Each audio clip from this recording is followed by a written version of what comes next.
Hello. Welcome. I hope you all had a good weekend. And world happenings just continue despite whatever we are doing. So we'll be catching up on that today, per usual, on Mondays. It's another day, another stream in fascist America. Welcome to whatever this is, an attempt at providing education, advocacy, and a little common sense in this digital wasteland. My name's Aubri Devashrayee. All right, let's get started. I hope you're all doing well. As I mentioned earlier, we're going to go over current events that are happening, especially this immoral war that the US and Israel has embarked on, and all of the ceasefire nonsense, the non-ceasefire, because the US and Israel do not honor ceasefires. So we'll talk about that. We'll talk about other world events. Specifically, Keir Starmer saying that he takes responsibility for appointing Mandelson, who has Epstein connections. I'm interested in his little speech. It is insufficient, but, I mean, clearly in the US where I am located, everything is insufficient when it comes to this Epstein administration and holding them accountable. So, glass houses and all that. And then I want to get into more national news because we do need some positive information out there to hold on to. We need to celebrate some of these wins. There clearly are issues happening nationally that we have to address, and we will. But there are some more positive things happening that I want to discuss. And then also get into some local news in Utah, where I'm located, and cover some of these stories that I think are pertinent to what is happening nationally and in the world. So then we'll get into the Scarlet Pimpernel. And depending on how I'm feeling, I may insert a little word game to play just to lighten things up a bit with all of the heavy news. I've tried to plan going over the news coverage in a way so that it's not just pure depravity and depression that we're going over, but still, we'll see how that goes. But I like to start off the stream with a funny video, and since I'm wearing this today, I look like a flight attendant, or I'm like about to go yachting or something, which maybe is not an activity I would encourage. I don't encourage that. Or like, I'm gonna go sailing, like my name's Chet or something. But I also love like a little neck scarf. It's very queer to me. It's very sassy. So I have mixed feelings, but this is the presentation for today. The look for today. Since I'm wearing this little neck scarf, there is a video by Butterfaces. I really love them. They post on YouTube and on social media. They have really funny skits that they do. And this particular video is called Every Spirit Airlines Safety Video. So I want to give that a watch. Also, it's 420. Happy 420. Okay. Let's get into it.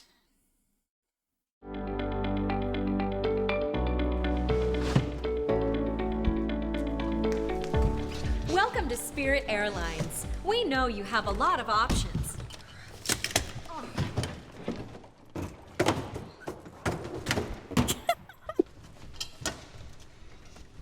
We know you have a lot of options, so thank you for paying The way you got $5 to it. fly with Spirit.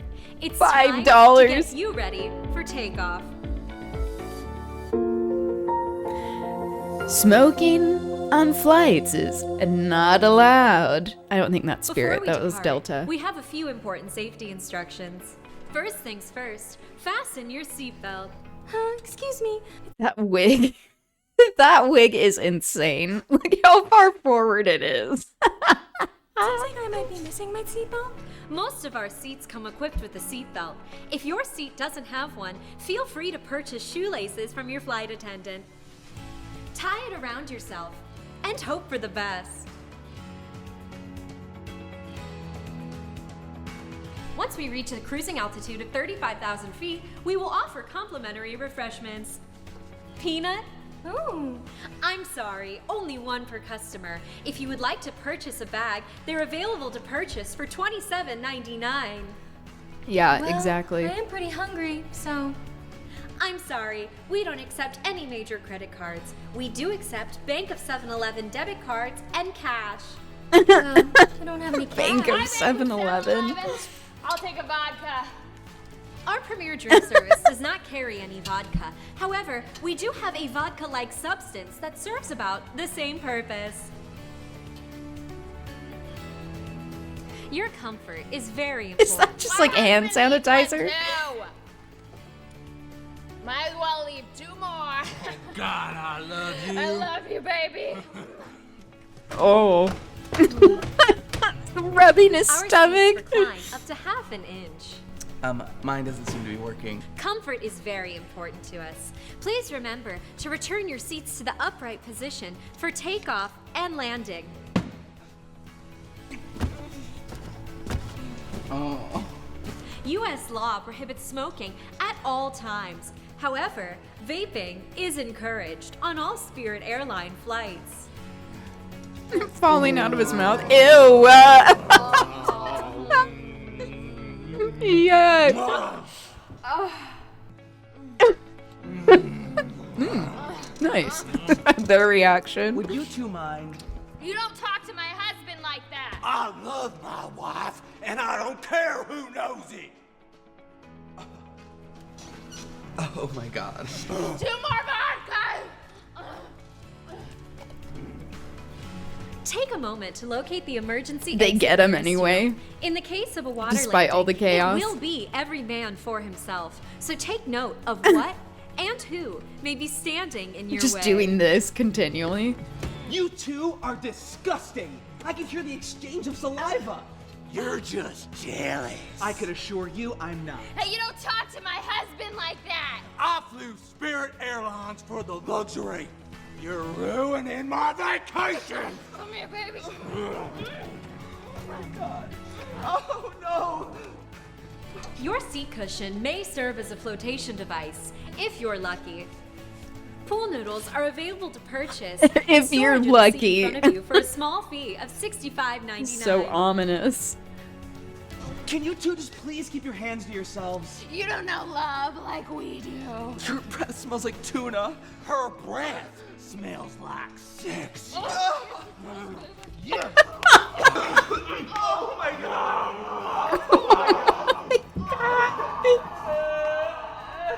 All Spirit airline pilots have completed at least one flight in an airplane or similar vehicle. Sorry. Similar vehicle? What does that mean? Yeah. Yeah, wait, what? I love my wife. I gotta get out of here! Ah! Oh no! No!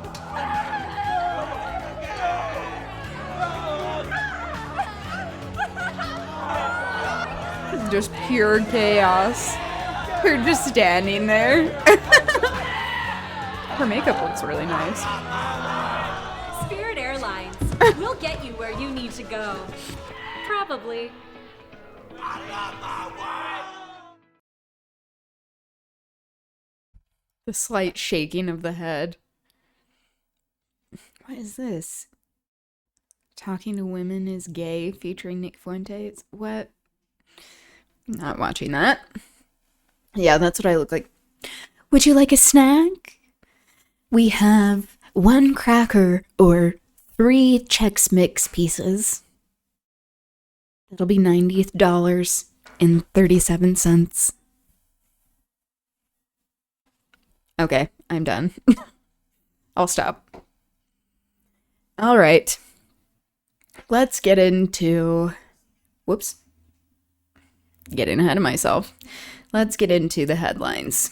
Courtesy of Democracy Now! And Amy Goodman, who had her documentary come out about her, which I would love to see, but I think it's only in LA and New York City. I need to check that out. Welcome to Democracy Now!, democracynow.org, The War and Peace Report. I'm Amy Goodman in San Francisco. Iran's once again shut down the Strait of Hormuz just one day after reopening the vital shipping lane. It comes as the U.S. Navy intercepted and seized an Iranian-flagged cargo ship Sunday in the Sea of Oman. Iran said the seizure violated the ceasefire reached earlier this month.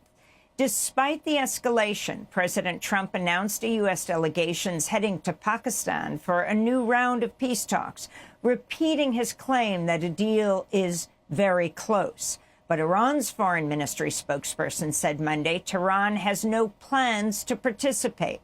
Speaking to Fox News Sunday, President Trump warned, quote, if Iran does not sign this deal, the whole country is getting blown up.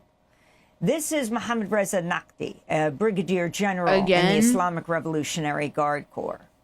Victory will certainly be ours. We hold the upper hand. Even if you look at the battlefield through ordinary calculations, victory is ours and we have the advantage. They have already struck whatever they could. They certainly do. They have proven to be a formidable force of resistance and very smart in their tactics. Good for Iran, because they are going up against the world's largest military might with the US and Israel, and them not respecting any sort of rules of engagement that normally happen or that people should be abiding by. So good for them. Whatever they were able to do. They say they hit 33,000. Just continuing the genocidal threats, it shows that Trump is losing when he escalates in this way. It is ridiculous, it's immoral, it's unconscionable, and it shows how weak he is. That he has no tact, we already knew this, no ability to actually pursue diplomacy, and that he is extremely incompetent when it comes to warfare, or really anything for that matter. Targets. They keep inventing numbers for themselves. They say they sank all our forces. Well, if you sank all our naval forces, then why did you not dare come and reopen the strait? In southern Lebanon, a French peacekeeper was killed and 3 others wounded after a UN patrol came under fire Saturday. French President Emmanuel Macron blamed the attack on Hezbollah, while the group denied responsibility. Israel has been known to target humanitarian aid convoys. The incident comes just days after Israel and Lebanon announced a 10-day ceasefire brokered by the United States. That Israel on immediately Sunday, the Israeli violated. Military published for the first time a map of its new deployment line inside southern Lebanon, which runs 5 to 10 kilometers deep into Lebanese territory, putting dozens of villages under Israeli occupation. Israel's calling it a buffer zone. Meanwhile, an image went viral on social media showing an Israeli soldier using a jackhammer to smash a statue of Jesus on a cross in occupied southern Lebanon. Where is the outrage from American Christians? Israel's army says it's investigating the soldier. It comes as tens of thousands of displaced Lebanese rushed back to their villages in South Lebanon to destroyed homes and scenes of devastation. This is Jamila Bassem, who was displaced from Beirut's southern suburbs. We will rebuild with our own hands. We're not afraid. Even if it takes us 10 years to repair, it doesn't matter to me. My house in the village is also gone, but we will repair it too, and it will come back even better than it was. What matters is that we live with pride and dignity, not to be ruled by anyone. Yeah. British authorities... That is so inspiring in the face of all of this violence and destruction, showing that people are not cowed by this, that they have something to fight for, which is their homeland, their dignity, their culture, their families and friends, that is what sustains resistance, that they actually have more to be defending than the US and Israel are pursuing with their offensive violence.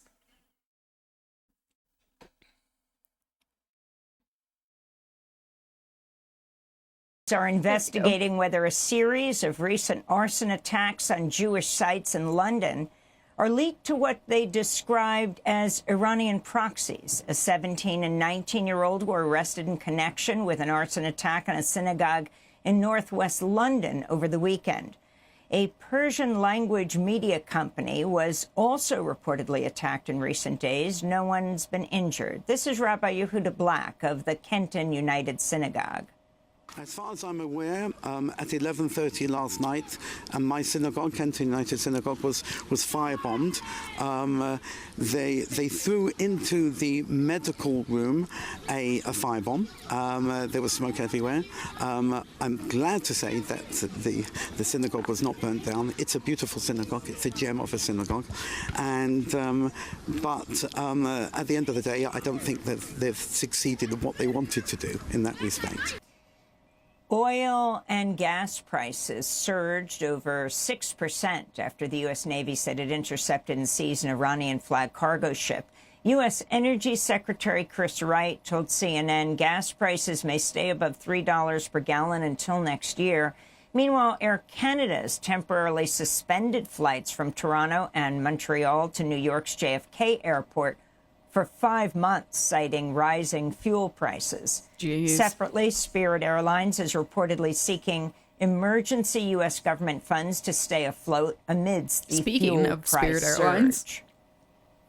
In Gaza, UNICEF reported Israeli fire killed shithead who was saying that about gas prices, that they'll stay above $3. Yeah, above is a very modest estimate. Above $3, I mean, because we're seeing that the most common prices, what I'm seeing in Utah, is above $4, that there are places in California above $6, and it is only going to increase because we have yet to feel the worst impacts of all of this complete chaos. Drivers it had contracted to deliver clean water to Palestinian families Friday. Israeli attacks have killed more than 750 Palestinians since last October's so-called ceasefire. It comes as UN Women published a report detailing how Israel's killed tens of thousands of Palestinian women and girls since 2024. This is the chief of humanitarian action at UN Women. Between October 2023 and December 2025, more than 38,000 women and girls were killed in Gaza, the result of Israeli air bombardment and land military operations. This includes over 22,000 women and 16,000 girls, amounting to an average of at least 47 women and girls killed every day. Women and girls accounted for a proportion of deaths far higher than those observed in previous conflicts in Gaza. In Louisiana, an Army veteran murdered 8 children, including 7 of his own, in a mass shooting rampage that spanned 4 locations across Shreveport Sunday. 2 women were left critically injured, both of them the mothers of the murdered children. The gunman was previously arrested in 2019 and sentenced to probation for firing 5. This just continues the pattern of rise in domestic violence and violence in general with these fascist regimes. This historically has been the case with the rise of fascist governments and policies, that it is mirrored in people's interpersonal relationships. But there is a reason why there is the saying, men are afraid, women will laugh at them. Women are afraid, men will kill them. Because that is continuing to prove itself be true. Bullets at a vehicle near a school where children were playing. Meanwhile, in Iowa City, 5 people, including 3 college students, were wounded early Sunday when a gunfight erupted near the University of Iowa campus. According to the Gun Violence Archive, there have been 114 mass shootings in the United States since the beginning of the year. In Ukraine, at least 6 people were killed and over a dozen wounded after a gunman opened fire on crowds in the streets of Kyiv Saturday. The 58-year-old suspect, who's not been named, was killed by police after he took several people hostage inside a supermarket. Authorities are investigating the mass shooting as an act of terrorism. The Ukrainian president, Volodymyr Zelensky, said the attacker was born in Russia and had lived in the Donetsk region and set fire to an apartment building before taking to the streets in a shooting rampage. The U.S. military has confirmed another strike on a boat in the Caribbean, saying it killed at least... What's so wild about all of these instances of mass shootings and gun violence in the U.S., but as we see, there are people who mimic these tactics, who pursue these tactics in other places in the world, that politicians, I mean, I'm glad that Zelensky actually came out and said something, but especially in the US, politicians are extremely reluctant to pursue any sort of gun control policies that have been proven to reduce gun violence and are not targeting specific people, because we know that gun violence has an extremely racist, queer-phobic, ableist history as well. And this just shows, once again, how our politicians are bought and sold by the gun lobby, that they receive a lot of donations from weapons manufacturers in general. It is not that interesting, sadly, if we just follow the money. It's that simple. 3 people on board.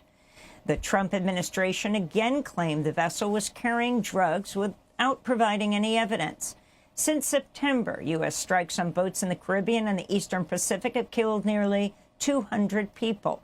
In related news, 2 U.S. Embassy staffers died in a car crash in northern Mexico. 2 Mexican law enforcement officials were also killed. The 4 officials were returning from a drug enforcement operation when the accident took place. Mexican officials confirmed a devastating oil spill in the Gulf of Mexico earlier this year was caused by a pipeline leak near a field operated by the state-run Pemex, contradicting earlier claims. Environmentalists had accused the Mexican government of lying about the causes of the spill off the coast of Veracruz, which spread across more than 370 miles and into at least 7 nature reserves. Over a dozen groups, including Greenpeace Mexico in March, shared satellite images that showed the real root of the spill was a Pemex pipeline leak, which the company had not disclosed. The U.S. Justice Department's tapped a Trump loyalist to lead a Miami-based federal investigation into former federal officials who investigated Donald Trump. 81-year-old Joe DiGenova previously served as U.S. attorney under President Reagan. After the 2020 presidential election, he supported efforts to overturn Joe Biden's victory. Did you know the issues of corporate greed and government's complicity in covering up their crimes, helping them to cover up their crimes, it's not exclusive to the U.S. The U.S. is very guilty of this, but we see this all around the world, sadly. Was named to the role after the Justice Department removed career federal prosecutor Maria Meditis Long, who resisted pressure to bring charges against former CIA Director John Brennan. That investigation centered around the 2017 intelligence assessment that found Russia interfered in the 2016 presidential election in support of Donald Trump. A federal appeals court's allowing President Trump to continue building his $400 million ballroom at the White House's former East Wing, reversing a lower court's order from the previous day that temporarily blocked the construction. Kind of sleepy, Last but fall, it's been a chill Trump day. tore down the East I'm Wing glad that to it's build a been ballroom, prompting a lawsuit by the National Trust for slower Historic for you. Preservation. Trump With has all of said the the ballroom trench would be a digging that you've had to shed do lately. for a massive military complex Merry being Christmas. built underneath. Exactly, 420. Meanwhile, the Commission of Fine Arts, whose members were handpicked by President Trump, has approved plans to build a 250-foot-tall triumphal arch in Washington, D.C. The gold-adorned structure would tower over the nearby Lincoln Memorial and would dwarf other federal monuments. A federal judge in California has blocked the $6.2 billion mega merger of Nexstar Media Group and its competitor, Tegna. The combined company would control 265 television stations in 44 states and Washington, D.C., making it the largest owner of local TV affiliates in the United States, I know. controlling far more It's than just the FCC's ownership like petty, cap of 39%. tasteless dictator shit. On Friday, U.S. District Just Judge out Troy and Nunley brazen. ruled in favor of U.S. attorneys who sued to block the merger, agreeing it would likely increase costs, reduce competition, and weaken local news coverage. Nexstar says it will appeal the ruling. In Wisconsin, police fired tear gas, pepper spray, and rubber-coated steel bullets at hundreds of animal rights activists on Saturday as they attempted to rescue about Tax dollars at work, 2,000 I know. dogs from a Yay. facility that breeds Glad we- beagles for medical Glad we actually experimentation. get The crackdown helpful by Dane County Sheriff's programs and deputies left services from our scores of tax people dollars. injured, including one protester This is who had sarcasm. 2 teeth knocked out. In case that wasn't 25 clear. people were arrested. Protesters were attempting to enter a property owned by Ridgeland Farms, which agreed last fall to surrender its state breeding license and stop selling dogs to other laboratories by July 1st as part of a deal to avoid prosecution on animal mistreatment charges. A state judge found Ridgeland Farms likely broke Wisconsin animal cruelty laws by housing beagles in brutal conditions, performing surgeries without anesthesia, and leaving wounds untreated, along with other violations. Ridgeland Farms still holds federal research credentials and plans to continue breeding beagles for its own experimentation. Last month, activists successfully poor entered the property and beagles. freed about 24 beagles, who were subsequently adopted. My family had a beagle. His name was Chief. And sadly, he died. But also, my family were not really like pet people. And I really wish that, like, growing up, we would have let him be part of the family more. But yeah, you only have so much power when you're a kid. I saw that they removed mining restrictions in the boundary waters because fuck nature. Oh my god. Yeah, this is the time of just ripping away any sort of regulations for corporate greed. R.I.P. Chief. I know. And Brazilian President Luiz Inácio Beagles Lula are da so Silva cute. has wrapped up a 2-day visit to Spain, where he held bilateral meetings with Prime Minister Pedro Sánchez. On Saturday, they joined a pair of gatherings that brought together leaders of more than 100 progressive political parties across 5 continents to discuss ways to combat the rise of the far right in the U.S., Europe, and South America. This is Brazilian President Lula. We must replace despair with hope and hatred with optimism. The global progressive movement has an important mission to restore the ability of progressive forces to envision a better future, one characterized by social justice, equality, and democracy. And those are some of the headlines. This is Democracy Now!, democracynow.org, The War and Peace Report. I'm Amy Goodman. Thanks for watching Democracy Now! On YouTube. Subscribe to the channel. All right. Let's get into more of what's happening with the illegal, immoral war against Iran. When did Brazil elect a new president? I don't know when their last election was. I'm gonna check that, though. It's a good question.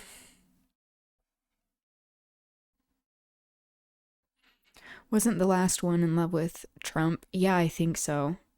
I should know this. I'm gonna look this up. And the U.S. and Israeli war in Iran have dimmed after another dramatic weekend. On Sunday, the U.S. struck and then seized an Iranian-flagged cargo ship. Iran has vowed to retaliate. This marks the first time the U.S. has seized an Iranian ship since President Trump announced a naval blockade of all maritime traffic entering and exiting Iranian ports. On Friday, Iran announced it would reopen the Strait of Hormuz, but then reverse course after the U.S. refused to lift its blockade. Meanwhile, the U.S.-Iran ceasefire set to expire Wednesday, and the two sides have... Okay, so the current president is Lula, and it looks like he was elected... Oh, I didn't know that he was president twice. Here we go. That his first presidency was from 2003 to 2011. That's long. Then we have this second presidency, the 2022 election. At age 77, he was the oldest Brazilian president at the time of inauguration. This gerontocracy is just insane. Yeah. In April 2023, alluding to the support of the United States for Ukraine in the wake of the Russian invasion of Ukraine, Lula said that the U.S. needs to stop encouraging war. In May 2023, he said that U.S. economic sanctions on Venezuela were worse than war and, quote, kill women and children. In February 2024, University of Sao Paulo foreign policy expert Feliciano de Guimaraes said Lula only listens to one side in his government, the left-wing anti-American voices who very aggressively speak of radical change in the global order. Hello, Tan. Welcome, welcome. How are you doing? I love the rainbow and trans flag representing. Woo. I feel very queer with my neck scarf today.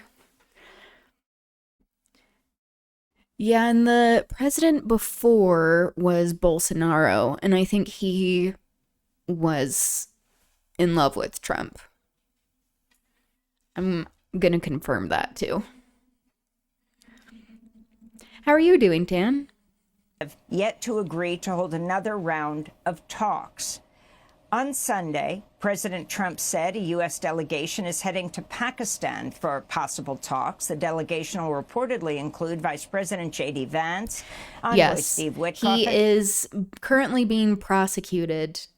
Okay, I thought this was the case, but I don't want to say anything that's incorrect, just in case. Yeah, so he is being... No thanks, I'm pulling this up.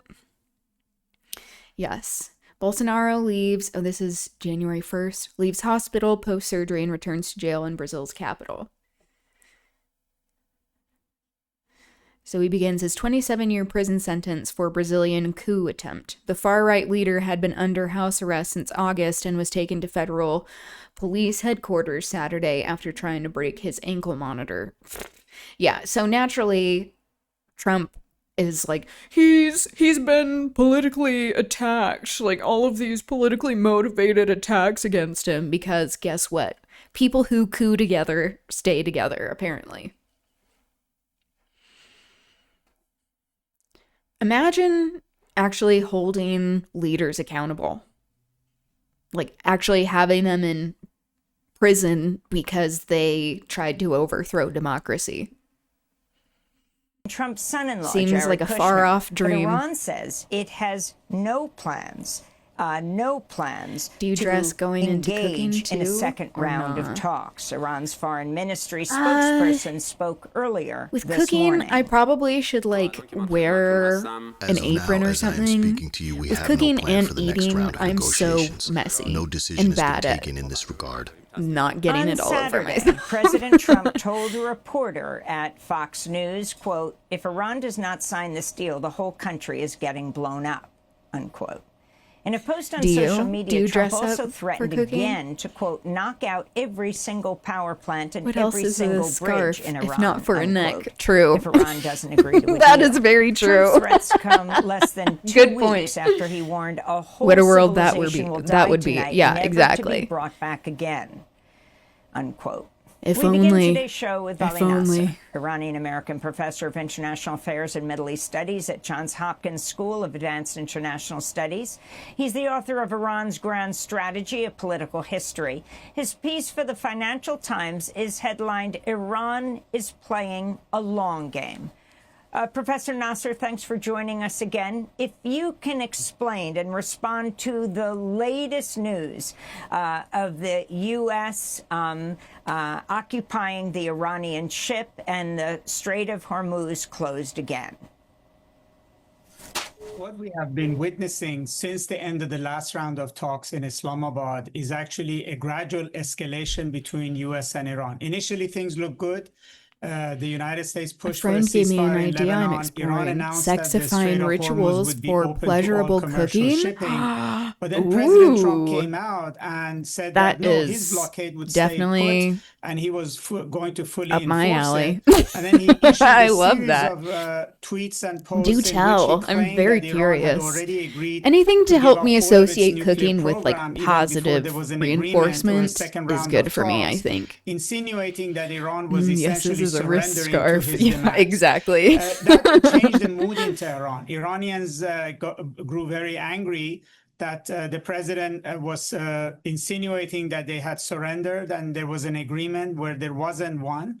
And they were suspicious that President Trump was really using the talks in Pakistan as a cover for renewing war on Iran, and that he was not serious about diplomacy. And so they began to try to emphasize to their own population and to the world community that there was no agreement and that President Trump was not correct in what he was saying. They refuted his claims, and then they closed the Strait of Hormuz even more fully. And that has led to a series of attacks on ships, Iran on tankers and on cargo ships, and the United States on an Iranian ship. And that's leaves us where we are. That there are now a lot of people in Tehran who are saying there's no point in going to Islamabad. The president is preparing for war, and Iran may as well. How can you do so. negotiate with people who are never entering these negotiations in good faith? It's pointless. There are no negotiations taking place between US and Iran. Trump is negotiating with himself. Yeah. You mean the imaginary ceasefire Trump claimed he struck with them? Exactly. And I think since then, the US captured an Iranian ship as well. So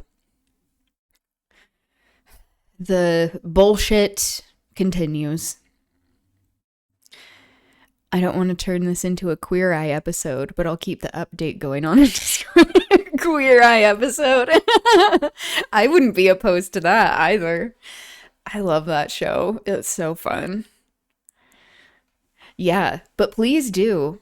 I'm going to add, I keep forgetting, I need to add the like recipes and cooking channel on the Discord. Also, I know you mentioned that, so I updated the link. Do Discord links expire after a certain amount of time? Because I'm running into this. This is displaying my Discord ignorance, but I don't care. I'm like, I don't know what's happening. Clearly. Who is in charge, Professor Nasser, in Iran right now? Who is negotiating? Who do you think is the real force or forces behind the scenes? I think this is not a right way of looking at this. Iran has a leadership, has a supreme leader.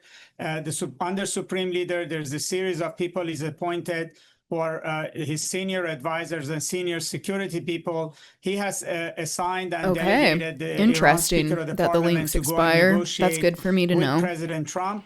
And ultimately, he's the final decision maker. I wonder what and the the leadership frequency in Iran is. is cohesive. I'm gonna look this It's well in Just charge. so I can get just ahead as of much it. as the American leadership is well in charge. I think this speculation about who's in charge, who's not, that Iran is divided, it actually is not correct. What we're seeing in Iran is that the Iranian leadership is reacting to what it's seeing as erratic American messaging, that on the one side, it wants to talk, on the other side, it is sending contradictory messages. You can set in it the Gulf with the to blockade, as well never as also expire. claiming things about the I need to figure diplomatic that out. process itself. I have homework which to actually do. is creating confusion in Tehran. Can you Thanks talk, for letting me though, know. specifically about Khamenei's son, his relationship with the Iranian Republican Guard, Juniper and just how he came in is and is seen laying in Iran? this cat bed right here. Well, he was elected by the Council of Experts to succeed his father. That's a controversial choice because supposedly the father did not want a kind of a primogeniture in Iran. In other words, son replacing the father. But he was the choice during a war. He has had tight relationship with the Revolutionary Guard going back So decades. cute. He fought with the Revolutionary Guard during the Iran-Iraq War in the 1980s. Any Discord and questions? Since he has Okay, I ascended will. to the top, he has appointed his key advisors from the I'm Revolutionary very Guards, his ignorant key when it comes allies, to Discord, to keep so I probably to the will. main positions, to lead Thank the you. Revolutionary Guards, to serve in his special bureau. And he has had also a long-term relationship with the current Speaker of the Parliament, who was Iran's chief negotiator. So what we're seeing at the top is Mojtaba Khamenei's team in place, and he ultimately is the final decision maker, although we've heard that he also was gravely injured Oh, add you as a mod? during Yes, the absolutely, I bombing will. that killed his father. I'll do that now. I want to go to Iran's parliament speaker and chief negotiator, Mohammad got a cat Khalibaf, bed. The cushion has been emphasizing the need rejected. for permanent peace on Saturday, describing Iran's Cats policy are towards so the US picky as a when it comes to their commitment for places, their commitment toys, where process they want to where the rest, US their takes one food. step and Iran takes It's one. tough. Sometimes Juniper will lay in this little basket, also but if the step-by-step blanket's like action, ruffled commitment away for that she commitment. doesn't They like, take one she step, we won't take get one in. step. It So should like, not be the case that we who fulfill our knows? commitments while they do not. And then they'll We be have like, tried no, I want to proceed be by in a taking into paper account bag past instead. experiences, And you're like, despite what? the prevailing atmosphere of distrust. How does that make sense? The first essential point is that this peace must be durable and must include guarantees that this issue will not be repeated, neither by Israel nor the United States. Iran's chief negotiator added there were several key points on which the United States and Iran disagreed. There are currently several issues on which differences of opinion exist. They have certain views regarding the nuclear field and certain views regarding matters related to the Strait of Hormuz and similar issues. We remain firm on our own positions. Professor Vali Nasser, your response. Well, I think what Iran really wants out of these negotiations is two fundamental things. One is that war would not be repeated. Oh, I see. You know, Edit every the 6 months they invite don't link. end up in a war with America and Israel. And secondly, that there is real Okay. economic relief for Iran that it hasn't achieved and it really needs. But I think what really separates Iran and the United States is not just that they disagree on certain things. It's actually a gulf of trust. Iran thinks that it signed a nuclear deal in 2015. The United States took whatever Iran gave during that deal, did not genuinely reciprocate, and then Where do left the I deal. add And then President mods? Trump has negotiated with Iran twice and then bombed Iran in the middle of the negotiations.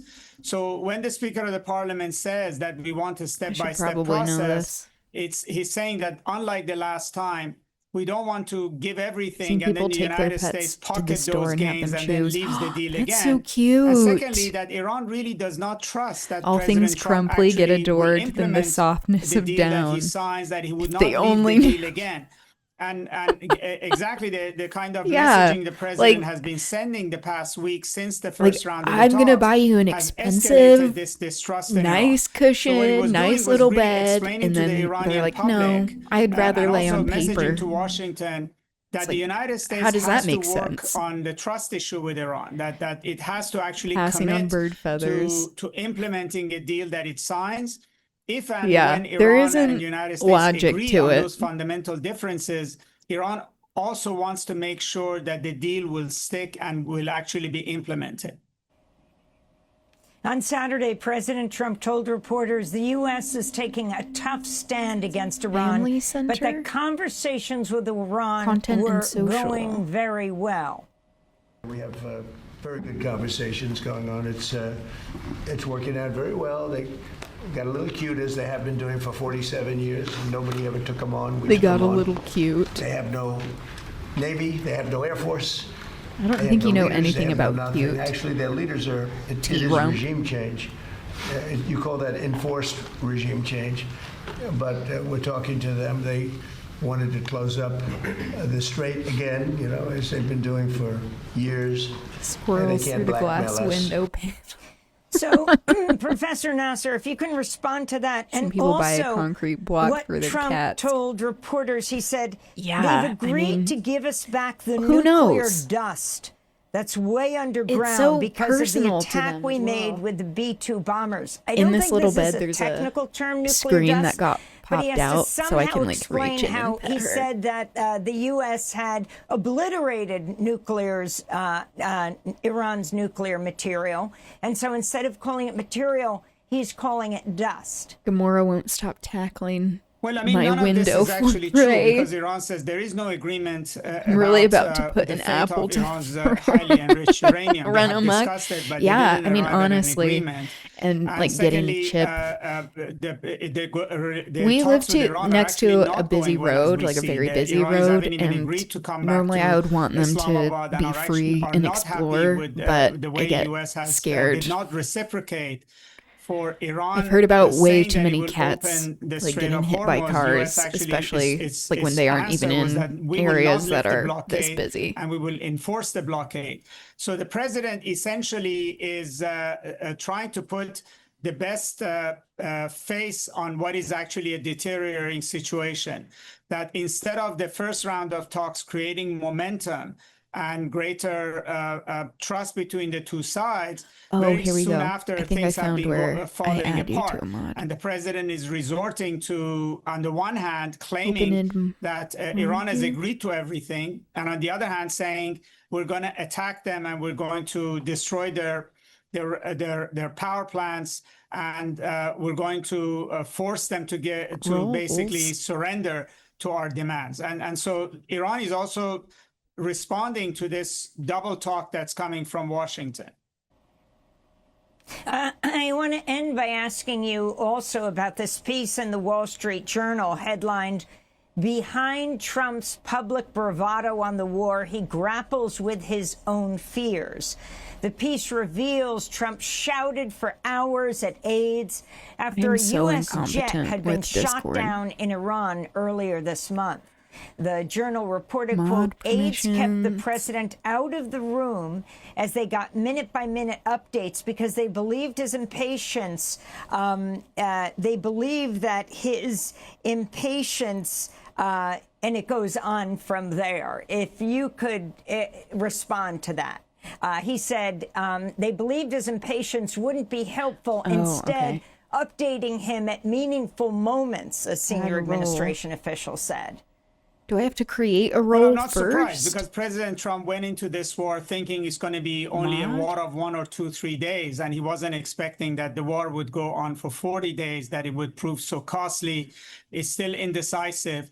and that a U.S. jet would be shut down, the Strait of Hormuz would be closed, and the United States would be finding itself struggling to find a way to end this war and get what it wanted. Got so close, expecting President them Trump's to move. playbook did not work out here. Survival. And in fact, I know. the Some United they just States like aren't scared enough. They're just used to cars. After a very harrowing several days.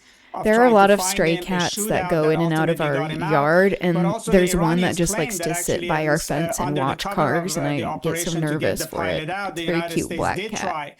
To carry out an operation to recover the highly enriched uranium in the city of Isfahan, and that failed. And that's the only reason why the United States agreed to go to Islamabad. So it's very clear that the president is struggling to find a strategy that would actually bring this war to conclusion in a way that he could get the objectives for which he actually started the war.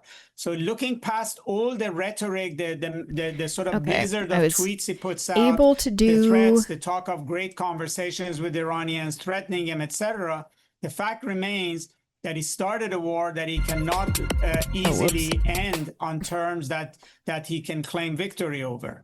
Thanks I was for able watching to Democracy Now! do On the YouTube. never Subscribe to the channel expiring. and turn on notifications to make sure you Never never miss a video. expiring. And for more of Whoops. our audience-supported journalism, go to There's so much democracynow.org, chaos happening. where you can download our news app, sign up for our newsletter, subscribe to the daily podcast, and so much more. All right.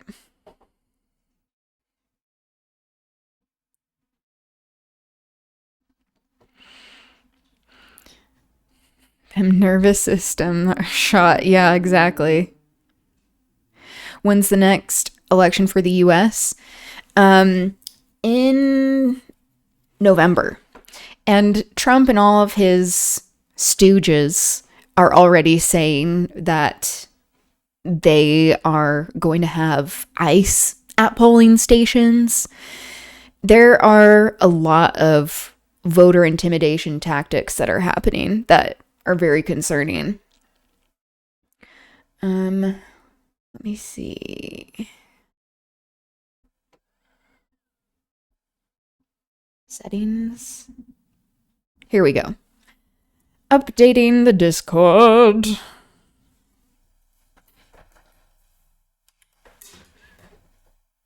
Okay, this shouldn't expire, but we'll see. We'll see if that works. Hopefully, yes? Question mark? Please? Please work? I don't think technology functions in that way if you, like, ask politely, but...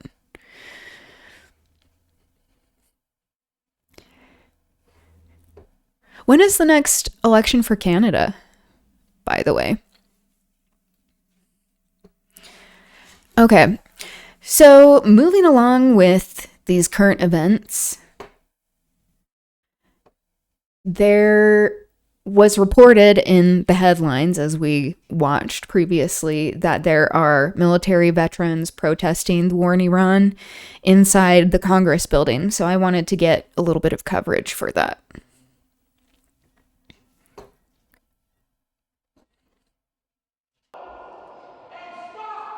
Quality is horrible of the filming. That's okay. This is the only video I could find so far.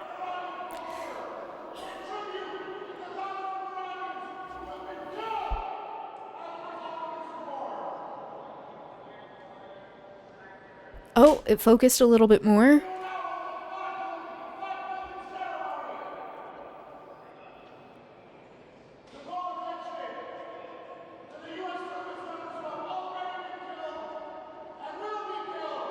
Is it this guy that's speaking?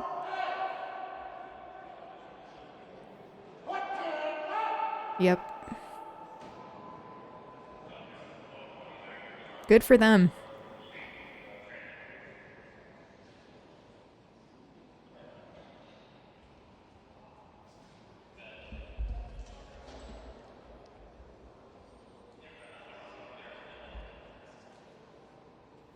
I would love it if they just lit it on fire. I think it's a year after US. Interesting. Yeah, you need to keep us updated on what's happening in Canadian politics.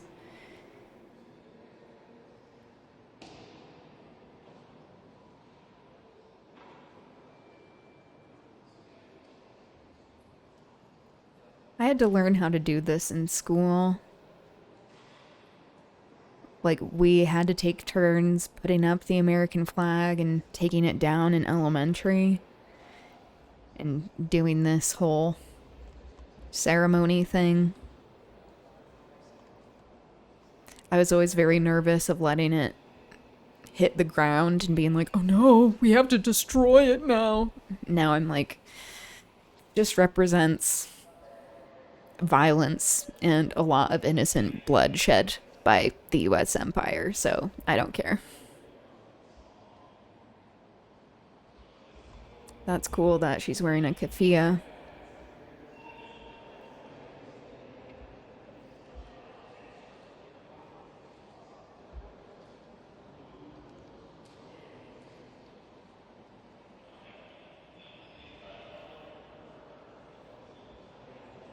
I'm gonna speed this up.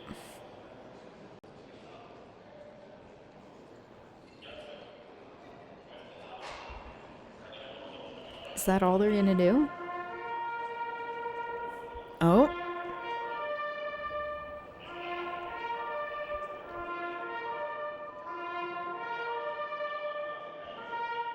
We have some horns.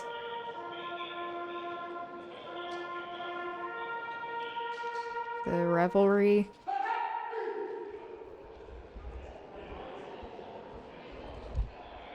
There are a lot of them there. As we're getting zoom out. This person holding the is wild. Yeah. End the war on Iran. We can't afford another war. I love to see that.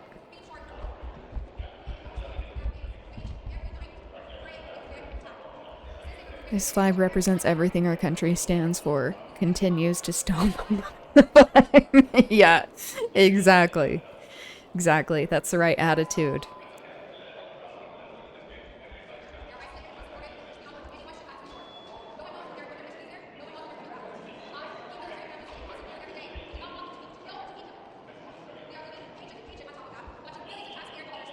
Oh, there are a few people wearing keffiyehs. They have flowers. I wonder if that's to represent people who've been killed, especially the girls in that school that was bombed.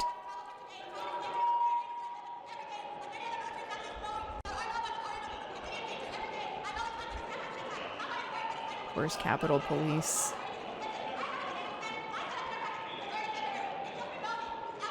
Them up to their bullshit.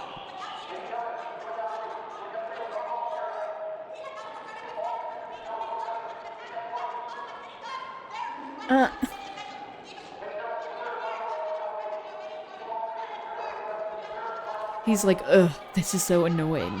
And they're like, yeah, we have the right to protest, bitch. Ew, leave them alone. A cab. Fucking cops.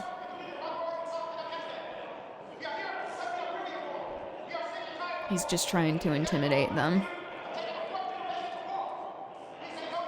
Good for them for standing their ground.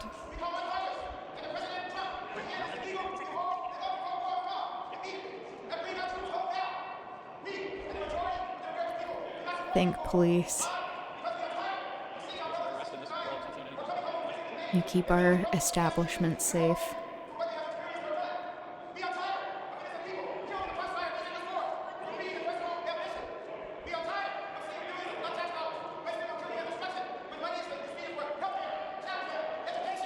Especially in the US, where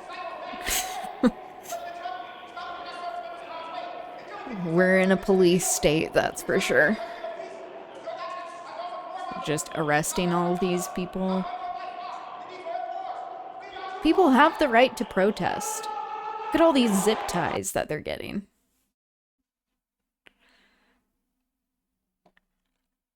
Okay. All right. So moving along, I saw this by Wired. They have a number of interviews and content that they have where it's like, ask an expert on this. And I saw that this came out today. Harvard professor answers Iran war questions. So I'm curious about the questions that are being asked and how he will answer them. The victor in a war is not determined by the side that has the longest list of kills. It's determined by the side that achieves its strategic objectives. I'm Professor Tariq Masood from Harvard University. Let's answer your questions from the internet. This is Tech Support Iran. Iceberg.com asks, what are the chances that Iran already has nuclear weapons? I think that the chances are fairly low. First of all, there's no public information that the Iranians have a nuclear weapon. The United States government hasn't alleged that the Iranians have a nuclear weapon. Israel hasn't said that the Iranians have a nuclear weapon. And critically, we need the to be paying Iranians attention themselves to haven't said they have a nuclear weapon. Israel. And if they had one, you might expect them to say they had one because the they main technically use of nuclear weapons are saying that they don't have a nuclear weapon, and they do. They have nukes. Is to deter precisely the kind of attack that the Iranians are suffering now. Are they close to getting a nuclear weapon? You often hear people say that Iran is 2 weeks away. What are they talking about when they say that? They don't mean that Iran is 2 weeks away from having a missile that could deliver a nuclear warhead to Tel Aviv or to New York. What they mean is that Iran is 2 weeks away from having enough enriched uranium for them to actually be able to build a nuclear bomb. Uranium basically but they've also been exists saying that in for nature years. In two forms. To justify one form is uranium-238, which is not good this for building unconscionable bombs. aggression but there's and another expansion. form, which is a kind of unstable form called uranium-235, and that's what you want to use to make a nuclear weapon, but it exists in nature in very small quantities. So the process of enriching uranium is basically increasing the concentration of uranium-235. And I just finished if you just a want to run Diet Dr. nuclear power Pepper. plants, you only need to get to about 3% Just some good old-fashioned tap water. If you want to build a What is nuclear your drink of bomb, choice? you need to get to 90%. When it comes to the Iranians right now cocktails, are at 60% enrichment, and it's I love an estimated that if they wanted to go to 90%, that makes it me would take like another an couple old of man, weeks. but even I don't then, care. once they have enough enriched uranium Cheers. to build a bomb, Cute. there's still With a coconut lot of water. steps between Coconut water is that good, too. and actually having a deliverable weapon. They have to develop an explosive core. They have to figure out a way to trigger it. They have to put it on a delivery system. And all of those steps are ones that we can detect and potentially interrupt. And so Iranians are close to having enough nuclear material for a bomb, Having an but Arizona they're further Arnold away Palmer. from having the Great. bomb. Those are so good. Here's a question from Binny21. Ooh. Was the Iran Hello. nuclear deal a good thing? What Costanson. Binny21 is referring What would you to was prefer something that I called refer the to you Joint as? Comprehensive Plan of Action, or the JCPOA, Just had a delicious which was a deal that was horchata. signed by Ugh. Iran, the United States, love the United horchata. Kingdom, France, So China, good. Russia, and Germany in 2015. And this was basically a deal in which the Iranians anyone agreed have to any fun essentially 420 give up or plans? postpone their nuclear program in exchange for sanctions relief. They weren't going to enrich uranium to the much higher level needed spiced to milk, build nuclear essentially. bombs. They Yeah. were going to limit the amount of that uranium that they With the stockpiled. cinnamon. And on top of all of that, they agreed to What a is very in serious horchata? I'm gonna look regime this up. of inspections by the IAEA, the International Atomic Energy Agency. Now, was it a good thing?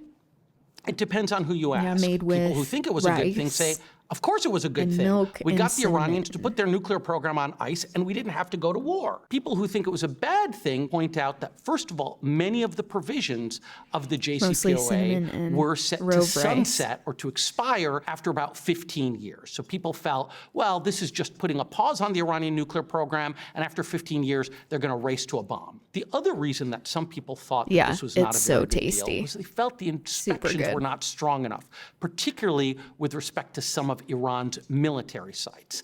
And then they also were concerned that the sanctions relief that we gave to the Iranians just I need put to a step lot out of for money a in their sec. pocket that I'm they gonna go could take this out and spend grab on something, their but proxies I'll be like right back. Hezbollah and like Hamas and like the I'll keep this Houthis playing. in Yemen. And so when President Trump got elected, he said he was going to undo the deal, and he did undo the deal and opted instead for something called the maximum pressure campaign, which is really intended to squeeze the Iranians, to deprive them of money, and also to make sure that they did not get to develop a nuclear program. How did the Iranians respond? They responded by basically enriching uranium. And so now they've got about 1,000 pounds of uranium that are enriched to about 60%, and they stopped all of the inspections.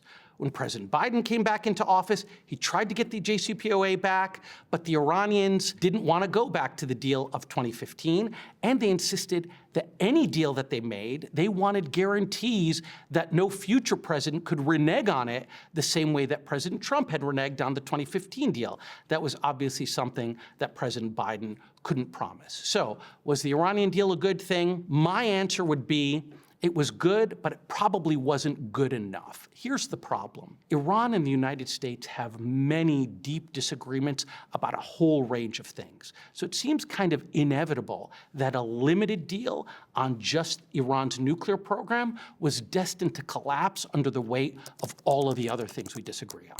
Here's a question from Quora. Is Iran really that much of a threat to the United States of America? There's really two views here. One view, which is the view held by the President of the United States, is that absolutely Iran is a threat to the U.S. First of all, the Iranians have made no secret since 1979 about their very strong enmity to the United States. They constantly chant, the regime at least, Marg bar Amrika, death to America. It's almost like a national anthem. When that regime came into being, one of the first acts with which it announced itself was the taking of hostages at the American embassy in Tehran. These hostages, about 50 of them, were held for more than a year. Since then, Iran has invested in proxies like Hezbollah, which killed almost 250 Americans in a suicide bombing at an American military base in Beirut. And then, of course, there is the fact that the Iranians have been developing a nuclear program, and some people say also developing a missile program that was intended to enable them to deliver whatever nuclear weapons they develop to the American homeland. So that's the argument of those who say Iran is a threat. Other people say, look, Iran was aspiring regional power at best. If it represents a threat, it's mainly to Israel and to the other countries in the Persian Gulf, and it's eminently manageable. And then they also point to the fact that Iran is riven by a lot of internal conflicts. There are lots of people who are upset with the Iranian regime. And if we would just stop rattling the Iranian cage, maybe some of those people within the Iranian regime who want to change it would have a chance of success, as opposed to us constantly causing people to rally around the flag in that country. I'm back. Today, now that we're at open war with the Iranians, you've got to say they absolutely are. Rove was a typo. The aptly named Dangerous Some Cost rice. 6367 asks, why are people talking Your about the Strait of pronunciation is Hormuz? fine. And why Some does it matter shorten it so to much? Coes. Here is the Strait of Hormuz. This I'll do that. very narrow waterway. It's about 20 If you don't miles mind. wide. That is in the territorial waters of Iran and the Sultanate of Oman. Iran Juniper has looks about so 12% cute of in the there. world's proven oil I'm gonna reserves. take That's a a picture lot of and then oil. And through the Strait of send it to the Hormuz passes Discord. about 20% of the world's oil. If you want to get oil out of what's called the Persian or Arabian Gulf, it mainly has to go through the Strait of Hormuz. Now, Saudi Arabia has a pipeline that lets it send some of its oil across to the Red Sea. The Emiratis have a pipeline that also allows them to bypass some of the Strait of Hormuz, but it's not enough. And when there is risk here, when it looks like there's going to be a supply disruption, that gets priced into energy markets, and you and I pay higher prices at the pump. Now, in addition to the Strait of Hormuz, there are two other places that you might have heard people talk about. One is Karg Island, which is right there. And that's a major Iranian facility for loading tankers and for storing oil. And there is now a proposal. I'm also going to speed this up. I've been doing that a lot more lately, and I think it's like ruining me for just regular human speed of speech.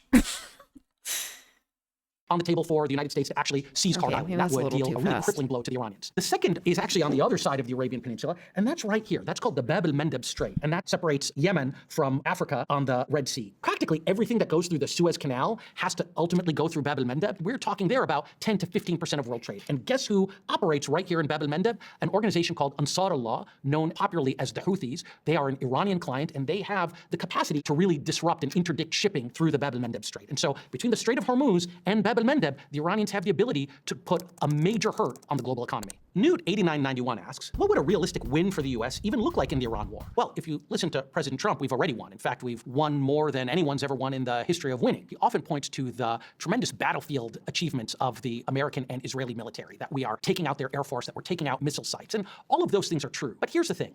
The victor in a war is not determined by the side that has the longest list of kills. It's determined by the side that achieves its strategic objectives. I sent a couple of pictures in the Discord. Just to end the Iranian nuclear the program. Bottom well, one, first of all, most President recent said we ended the Iranian was nuclear program from the last other summer. day. So the question is And to what then we need to do the this time one around to really that I end sent the first Iranian nuclear program. That's still a is pretty high bar currently. because we will never be assured that Iran's nuclear program is completely obliterated until we have figured out where that 1,000 pounds of enriched uranium is gone. And so that might indeed require some ground presence to try to find it. Other people say that we will have achieved victory when we've replaced the Islamic I'm also Republic gonna try to with a figure out democratic or at mob least stuff. America-friendly regime. That's a very high bar that might Do require I have to have a very someone as a sustained friend military before I engagement. make them the a really mod? interesting thing here, though, is that though the bar for sound like a victory for us boomer. might be high, it's pretty low for the Iranians. All they need What to do browser do is you survive. use for Mike Torson YouTube? asks, why is I Iran bombing use, seemingly completely unrelated countries? It never Chrome, looks that way, right? Let's look at a map but here. So the Iranians have been I'm launching wanting missiles and drones, to obviously at Israel, but they've also been launching switch at because of Kuwait, Google. Bahrain, Qatar, the UAE. They even launched an What attack on do you Oman all and use? Saudi Arabia. Now,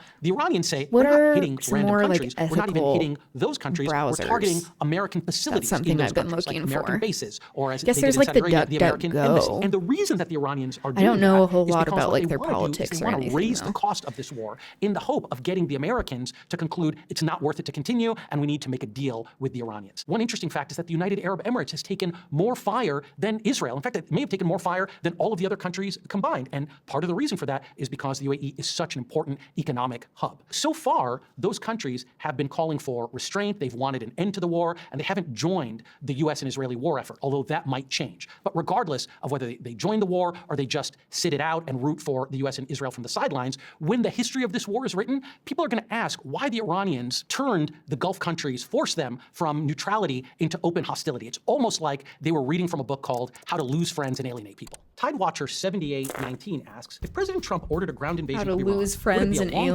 alienate or an easy people? victory? That should be If on the United States has a more limited DJT's aim, tombstone. like seizing the enriched uranium or taking Kharg Island, those things would be hard, but there's no reason to expect that they would create multi-year commitments if the U.S. remained focused on task and mission creep didn't take place. But if the ground invasion took place with the aim of replacing the regime with one that's more friendly to us, then there's lots of reasons to expect that that would be a very long war of the kind that we experienced in Afghanistan and in Iraq. The Islamic Revolutionary Guard Corps is very adept at warfighting, and they would absolutely put up a major fight should we try to invade the Iranian homeland. And these are the people, after all, who train Hezbollah, who train the Houthis, so they know what they're doing. Where Another you big add a question is, how would the mod? I've Iranian seen people themselves greet roles, us? Would they but do I support have us, to or would they see create us the roles as replaying first? a century-long script I guess of I could, like, foreign look up intervention online and domination? how to There's add definitely mods those who to say that we Discord. could go into Iran That and make would be short work of helpful. this regime. My sense, though, is that the people who say that this would be an easy victory, aren't thinking hard enough. Here's a question from Quora. Do Saudi Arabia Oh, yep. and Iran hate I have each to other? create Prior to this a conflict, Saudi Arabia and Iran had a pretty decent moderator relationship. role They kind of in buried the hatchet server with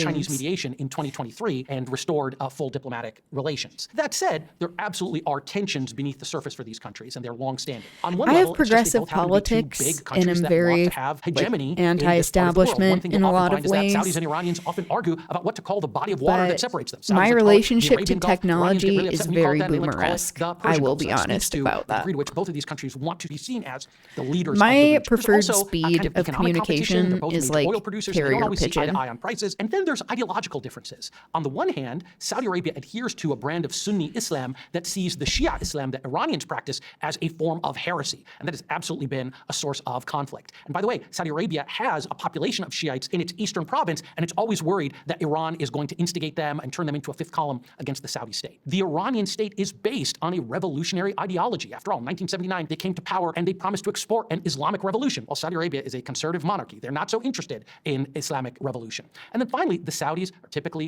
pro-American. They've had a good relationship with the United States ever since the World War II era. And obviously, Iran sees itself as the leader of an axis of resistance against the United States. And so it's inclined to see Saudi Arabia as kind of an American puppet. Now that the war has commenced and that the Iranians have hit targets in Saudi Arabia, the reporting is that the Saudis are urging the United States to finish the job and to finally rid the region of this irritant that has caused so much damage. This one is from the Explain Like I'm 5 subreddit. Explain Like I'm 5. Who is Hezbollah? Hezbollah is a militia and political party that operates in Oh, I was on the Hezbollah user means Party of settings God, thing. and it was established in 1982 with serious Iranian support for two reasons. The first was to protect Okay. Lebanon's Shiites. They are about Here we 30% go. of the population, and they weren't always treated so well. But the second purpose was to push Israel out after its 1982 invasion of Lebanon. Hezbollah has developed into probably one of the most capable military forces in the Middle East. They have waged war against Israel. They were a major part of Iran's attempt to shore up the regime of Bashar al-Assad in Syria after a popular uprising in 2011. There are reports that they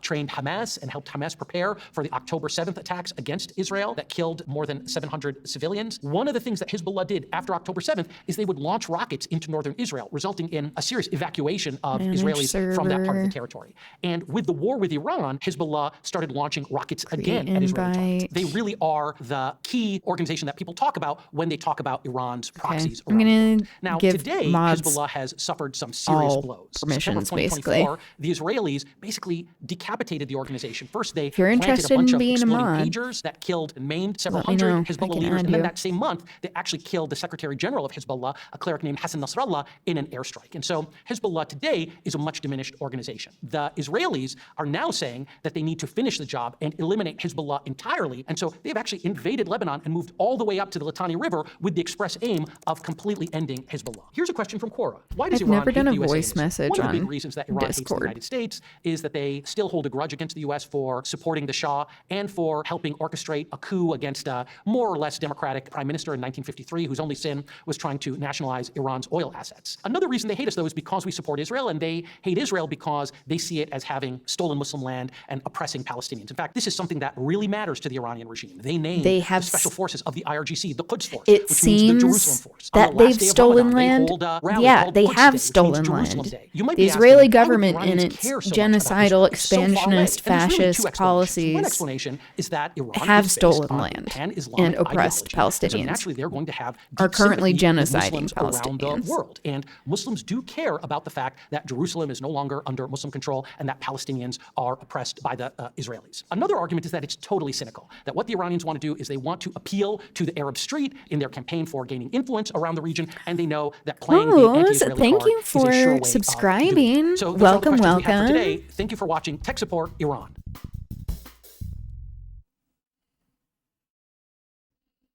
We have an ex-Twitter user teasing you and your game. I've actually never been on Twitter. Actually, maybe I was for like 2 seconds when I was in college, and then I was like, this is stressful to me, and then I deleted it the next day. Okay, I'll add you as a mod 10. I use Brave. Interesting. I haven't heard of that. I'm gonna have to check them out. Justicosia, which plants trees in some model of web searches. That's cool. I like that. I'm gonna have to check that out. Okay. So I saw that Dr. Adam Hamaway, who was on Hassan's stream, and I wanted to get his take on when he went to Gaza, and then also his politics, get more information there. I'm going to speed this up too. Hamawi, everybody, ladies and gentlemen. He is a surgeon running for New Jersey 12. It's a D+13 district. He's an Army veteran. He served as a doctor in Gaza, spent 3 weeks in Khan Yunis. Very honored to have you here today. Very excited to talk to you. You have a very interesting and storied career. and we're gonna get into all of that. But once again, thank you so much for coming. I see that you have a One Piece pin. That is crazy. What's that about? Well, I'm a new fan. Basically, Welcome I've been to traveling the with my whatever daughter. She went to this West Bank with me is last year. We go to protests, community and every time we go somewhere, pose. she's like, "There's Luffy and there's One Piece." That's crazy. And finally, like a few weeks ago, I was at an ICE detention center at Delaney Hall in New Jersey, and flying outside of the center, this huge One Piece flag, and that was like the straw. I just went home that night and started watching, and trying to catch up. Got like a few hundred episodes to go. Wait, it's 1,000 episodes. You're in? I'm only about 20 in, so I got. Yeah, you got a few thousand episodes to go. Here's the other thing. Oh yeah, we have some special treats for you. I've heard that this is how did you know that? Something that you enjoy. Here That's you go. amazing. Celsius. Thank you. Yeah. And We we got got the Entenmann's too. I've had a Celsius once, and I felt like I was going to have a heard that heart you're attack. A fan of the bad chocolate-covered Entenmann's cake donuts. It's like rocket fuel. When you're up late at night and you just need something to keep you going, it's sugar and caffeine. And an orange Celsius. But before we get into that, before we get into One Piece and stuff, let me do an intro real quick. Adam Hamawi is a surgeon, like I said, running for U.S. House in New Jersey 12th District. Dr. Hamawi volunteered on a medical mission in Gaza, where he worked at European Hospital in Khan Yunis, where he was stranded after Israel closed the Rafah crossing, and later said the experience fundamentally changed how he thinks about U.S. foreign policy, I'm slowly getting there. and public health. Back here at home, Dr. Hamawi is campaigning on the idea healthcare, not bombs. He supports Medicare for all, abolishing ICE, unrigging the U.S. economy, and ending America's aid to Israel. The New Jersey 12th seat will be opening as Bonnie Watson-Coleman is set to retire after her term ends. Back to One Piece. Yes. There's an entire I arc that's finally dedicated was able social to add you as a So I think moderator. you'll appreciate that. Turd I haven't gotten there bomb. yet, but my daughter Amina's telling me what it And then symbolizes, you tan. and it's fighting against oppression and tyranny. And I've seen All that right. everywhere, and I'm We a did big it. fan of fighting oppression and tyranny because I've seen that firsthand and disrupting the system, which is what we need here in the United States. So Hell yeah. People might not know this about you, but when you were back in Iraq, you were credited with saving Senator Tammy Duckworth's life. And in 2024, she had to Yes, step thank in you to for call the upon Israel to sub. allow you to evacuate Khan Yunis. You were among 3 of the 20 doctors who refused to evacuate until Israel agreed to allow a new set of doctors to come in to replace you.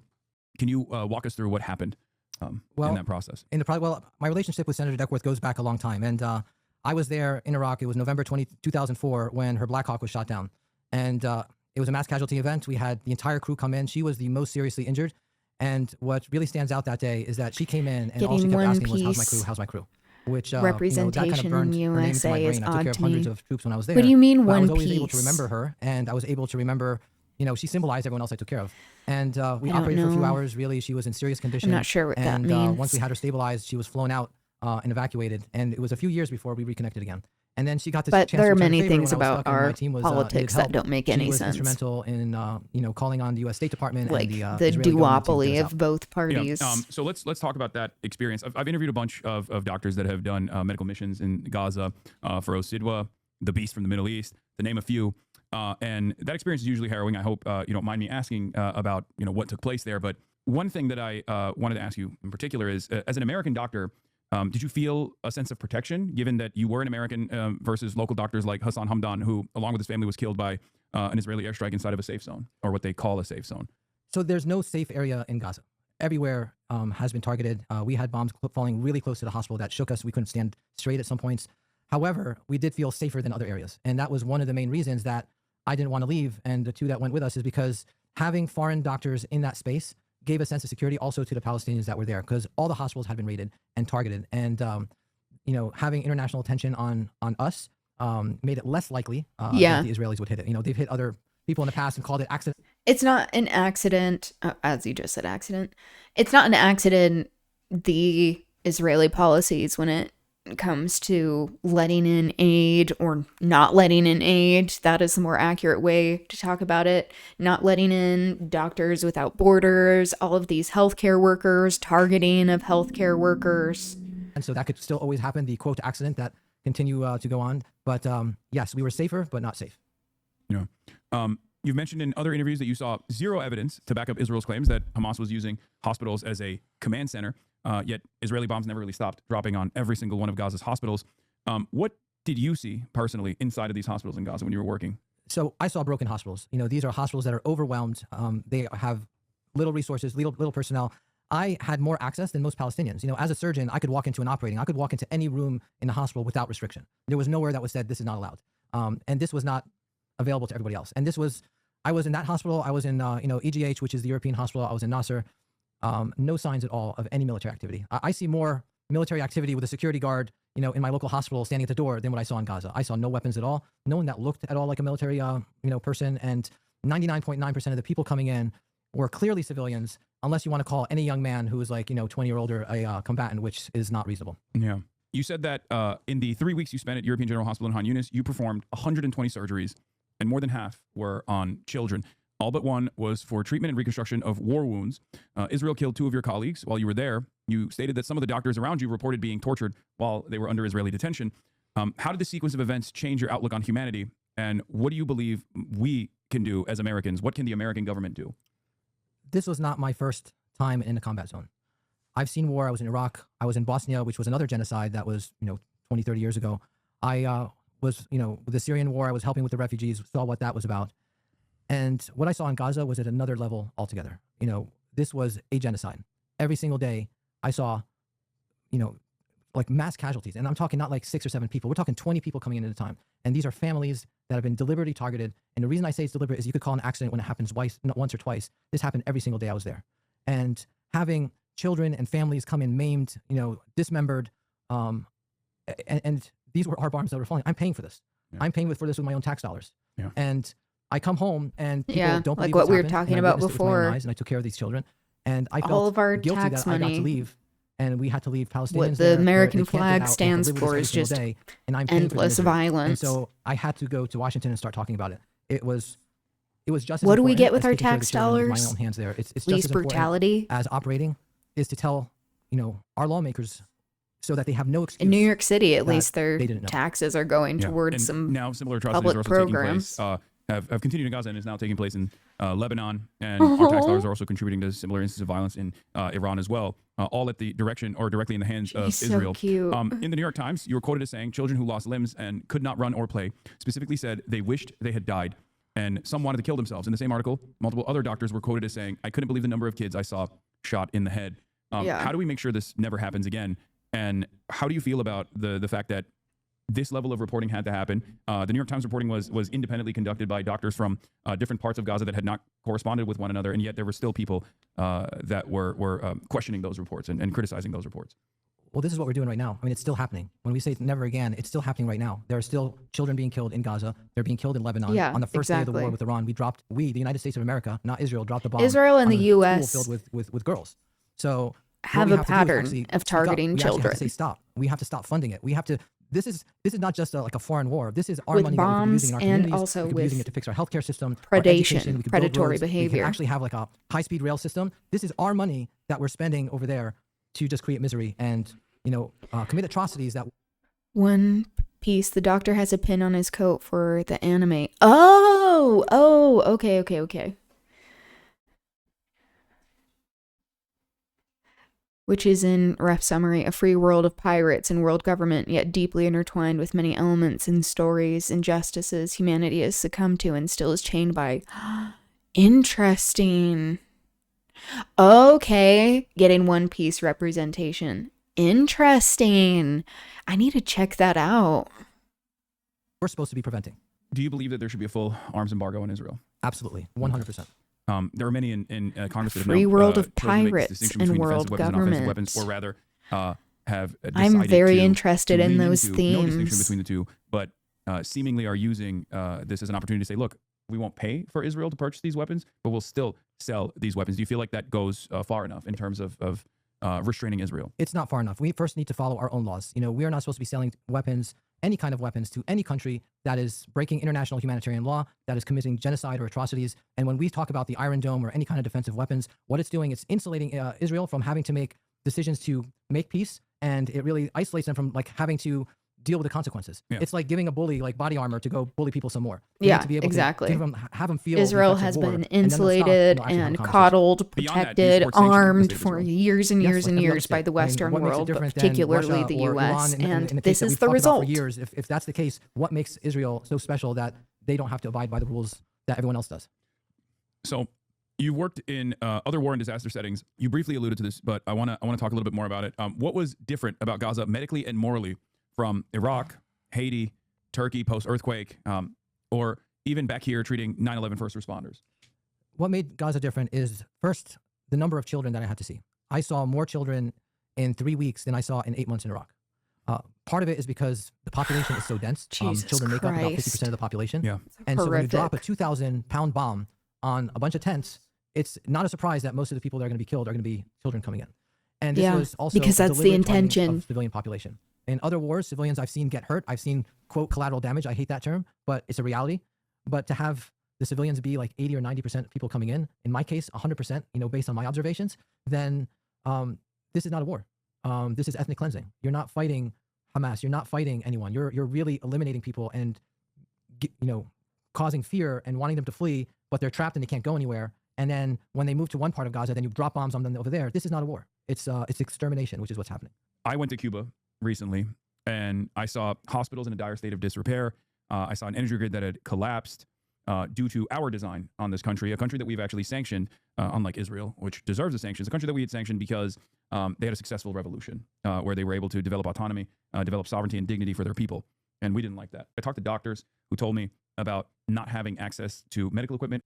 How do you see these conditions connecting to what you saw in Gaza versus back here in the United States? And do you have a solution and for Cuba, that as well? how they, with all of these rolling blackouts, have to hand pump these respirators for babies in incubators so that the babies don't die. Civilians. They're the ones most vulnerable.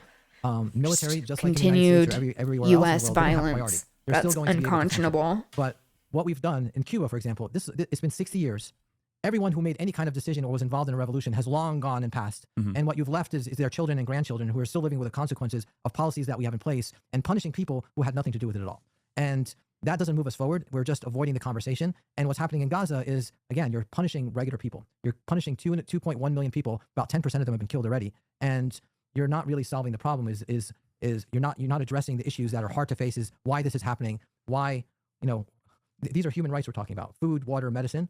And we're supposed to be the preeminent fighter and protector of human rights. Yeah. And what we've become is really the villain in this whole story, where we're taking this away from people. We'll move away from Israel-related questions because people always say I care too much about it, which is a ridiculous thing to say in general. It's the great crime of our generation. And I do think it's a good litmus test to see whether or not people who are running for office are responsive to the needs of their base of support. This has become a 90-10 issue in the Democratic Party. What distinguishes you from your Comparing opponents in the 3 primary, weeks to 32, I know. It's on this issue, horrifying. On the issue of Israel, before we move on, that's my last question. Absolutely horrifying. Been on the ground. I've experienced which it, also is just more evidence of the blatant genocide happening before our eyes. The outside world could come and speak firsthand. Jolly Roger Pin goes videos, crazy. Someone else clocked I'm it. telling you as an eyewitness. And any doctor that worked in Gaza Since is day one, good for and day humanity. one did not start Exactly. on October 7th, 2023. It was long before that this is an apartheid state, that we're violating human rights. Yeah, the And One I Piece haven't been afraid to pin. say it when it was not popular, and I will continue not to be afraid when I go to Congress, because that's where we need to be talking about this. We need to be saying, why are we funding, a country that, really doesn't respect us? Like I said, What I is was he there. running for? They knew as a U.S. citizen, I had a passport. I was Okay. wearing the flag. Okay, so he's and they running still had an for M16 the pointed in my House, face, and they New said they didn't care. Jersey's 12th So why do we district. care about them so much? Okay, well, I lied. I have one more thing about Israel. And your opponents. One of your opponents, Sue Altman, previously ran in a nearby district and had considerable support from AIPAC-linked group DMFI, Democratic Majority for Israel. She's now distanced herself from the organization and recently announced she's raised $400,000 in the first 2 months of campaigning. You're also up against East Brunswick Mayor Brad Cohen, who is also putting up six-figure fundraising totals in late 2025. There are nearly a dozen other candidates also vying for the seat. What differentiates you from your opponents, and what will it take to win this race? So I'm coming in as an outsider. All my life, I've been working with my hands, serving people. I take care of people in New Jersey every single day. I take care of them in my practice in the emergency rooms. I've volunteered all my life, to selflessly go and serve people who need it the most around the world. I have not been involved in politics because I thought that I was making a difference, taking care of one patient at a time. And what I've realized is that I'm putting a Band-Aid, and you can't treat all these patients when the ultimate source of their misery is really coming from Washington. Yep.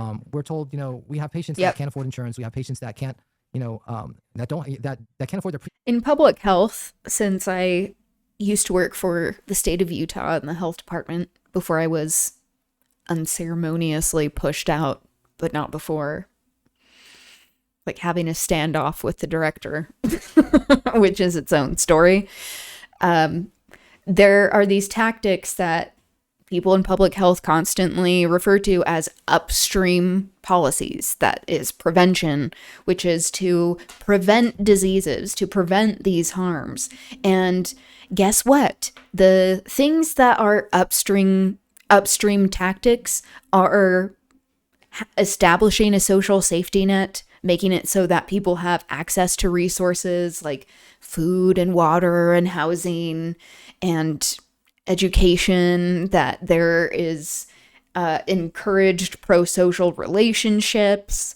And so, like, this is what he is discussing, that, like, the ills that people are experiencing, he's addressing the issue after it's already happened. And in order to solve these things, we have to address it from a systemic level, which is policy. And even though policy to a lot of people is extremely boring, it makes up the fabric of our societies and dictates who gets dignity and who doesn't, who actually gets funded, who has money going towards certain programs and services, and who is intentionally left without funding and resources. So that is what he is talking about, of like actually addressing this on a systemic level, and how there is all of this complicity with representatives, especially in the US when it comes to the private healthcare system and insurance and pharmaceuticals, that these are multi-billion-dollar industries, because they are industries that control politicians. This is why it's important to look up who is donating to politicians, because that explains their stances on everything, basically, and why it's so important to have elected officials who are willing to use that power for good and who are not just bought and sold by all of their donors, and that they are publicly funded, that they answer to the voice of their constituents. Imagine that. Imagine leaders actually like listening to the people they represent. That shouldn't be this new phenomenon, but sadly, that is not the case. But it's important to actually get people who are willing to use this kind of power to make it so that people have better material conditions that they're living in. They're deciding between, paying their rent and their medical bills. And I see we're spending tons of money on bombs and stealth bombers and aircraft carriers. And, this is the same problem. What's happening in other countries is affecting us because this is how we're deciding to spend our resources. We should be spending it on healthcare, not bombs. We should have a universal health system like every developed country that's out there, where healthcare is a human right. And if you walk in and you're sick, you're going to get taken care of and not get thrown in the street. We should be spending it on our education. And so as a doer and as a surgeon who normally goes in and cuts out disease and fixes it, I feel I have something to say and something to do. And like I've always done in my life where I've acted, I'm not going to be the same old politician. I think we need to change it in Washington. No. And I'm that change. You spent 8 years as a surgeon in the National Guard. And and then there's this many young one physicians choose piece. a similar military path. I didn't even notice without that. Having the incredible burden of student loan debt. That was not What's your vision for observant of guaranteeing me. young people's access to the highest quality This one education in piece the world Labubu. without having to go into crippling By debt, the way, I to found receive out such this is education? how like Yes, the military is a offline path I am forward in for my so many personal people in rural life. communities that can't Is afford that education, I that found don't have out what access to it. Labubus And I were had the like a opportunity, couple I joined months the National ago. Guard and eventually got a scholarship, but you shouldn't have to go to Iraq to be able to pay for Rutgers. And what we need is tuition-free public education. But now I know what just they like are. healthcare, this is a basic that we should be providing for Americans to be educated, to be able to compete in the world. When we talk about national security and safety, education helps with that. We don't want to be the dumbest country in the world over time. So what we need to do is invest in our education and be spending there. And that starts with providing it for everyone so that they have the opportunities and we could thrive. What's your fast sandwich order? Turkey sandwich. No, okay, never mind. You said Rutgers, so I'm asking you. You gotta have a fast sandwich order. A fast sandwich. Well, listen, I'm back when Cluck You Chicken was around, so Okay. that's a long time ago. Yeah, I think it was still around while I went there. A considerable percentage of your district, 40 to 50%, work white-collar jobs in offices. What's your plan to make sure they're able to continue putting food on the table as AI inevitably replaces some, if not all of those jobs? Yeah, as that's a some of good these, question. AI companies are claiming it is going to happen. Well, AI exploded over the last few years. Everyone thought it was science fiction just 5 years ago, and it's clearly going to make a difference. It's going to make things more efficient, but I think we need to keep revisiting why Stanley Kubrick made the films that he did. This seems unrelated, but 2001: A Space Odyssey is about artificial intelligence and the dangers of it. Like, what did he know? Because he was running in these circles. Like, Eyes Wide Shut is essentially about, like, the elites and their, like, sexual activity, these rings that they are involved in, that he made the movie Lolita. Like, we should be looking into that. We should be looking into why he knew these things. we need to completely understand its implications. And so we need to slow down. We need to stop, figure out how it's impacting education. What's it doing to our children's minds? What's it doing to the workforce? What's it doing to our climate? Our electricity bills are skyrocketing because of data centers. We know that it's sucking up water, and so we need to understand the pros and the cons in order to move forward. So it is here to stay, but we need to approach this carefully. I support Bernie Sanders' moratorium so that we could figure out the right path forward. Okay. This is a question that I ask every candidate that comes on the broadcast, is the Zoran method. What are your top 5 policies that you want to be defined by? So, I talk about healthcare, not bombs. I talk about abolish ICE and to unrig the economy, but let's unpack that. So healthcare, not bombs means Medicare for all, and not bombs means we need to address our foreign policy, and we need to look at the military-industrial complex, take it apart, and really see what we need. We are spending $1 trillion, on our defense / Department of War / Department of War crimes now, and what we need to do is spend exactly. Department of War crimes, education. We need to. Let's be honest. That's what it's always been. It just is out in the open now. DHS completely. So I want to go further because the DHS was formed over 20 years ago after 9/11, and it was formed to basically target Muslims and target Arab communities, and has evolved so that it's really black and brown communities around the country. It's not making us any safer. And why is it lumped in with organizations like FEMA and the TSA? So now when we're trying to block funding for ICE, we can't fly out of our airports, and God forbid a storm or an earthquake hit, we wouldn't be able to respond, or we don't have funding for FEMA. FEMA used to be an independent agency before 9/11. And so dismantling it, separating it apart, and making it really more efficient so that we have, we can able to respond appropriately is one of the things I want to do. And then we need to unrig the economy. So we need to be taxing our billionaires. We need to be able to make sure that working families, are able to make a living. And that means, yes, billionaires shouldn't exist. Better union paying jobs for our people. And there's no such thing as a moral billionaire. Building up over the last few years, doesn't take control, and that we are actually, working for the constituents and not for profit. It's great. You have 2 more. I have 2 more. I unpacked it. So you gave me 3. Well, Medicare, foreign policy. We got abolish ICE, dismantle the DHS. That's 4, and then we have okay. So let's say universal daycare. Universal is part of affordability, and tuition-free public college. Okay. Fair. All right. This is going to be somewhat more contentious. Okay. This is going off of what I was talking about earlier. Stanley Kubrick Epstein. That some people think that he was attempting to expose these nefarious child trafficking, just sex trafficking practices. But how would he know this? I don't think he predicted it. I think he saw these things. He understood this. He was running in these circles.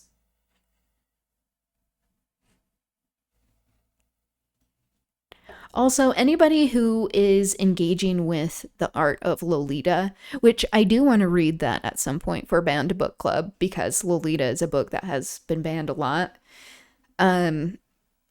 that there are people that like it for the wrong reasons, like Epstein, where they're like the Lolita Express, where it's about being a predator towards underage girls. And that there are some people, you're supposed to read it with understanding that there is an unreliable narrator, that you can't trust his perspective, that he is a predator and is trying to justify his predation. But there are people that are like, oh, this is a great story about this relationship. That's no, do you know what consent is? Because this is not good. One that I doubt you've ever been asked before. You've talked about rolling back the dismantling of agencies, some of which I am obviously in support of in the federal government, one of which is the USAID, which I find to be a little bit more contentious. I think it does a lot of good, but also USAID functions in certain instances as a way to destabilize countries. Sometimes it's for soft power initiatives, which is largely good. Sometimes it's for undermining the domestic economy of the country that we have some sort of foreign policy interest in. How do you plan on ensuring that the organization, USAID, will be rebuilt in a manner that does not push for regime change around the world like it has in the past in places like Afghanistan, Cuba, Venezuela, and Nicaragua?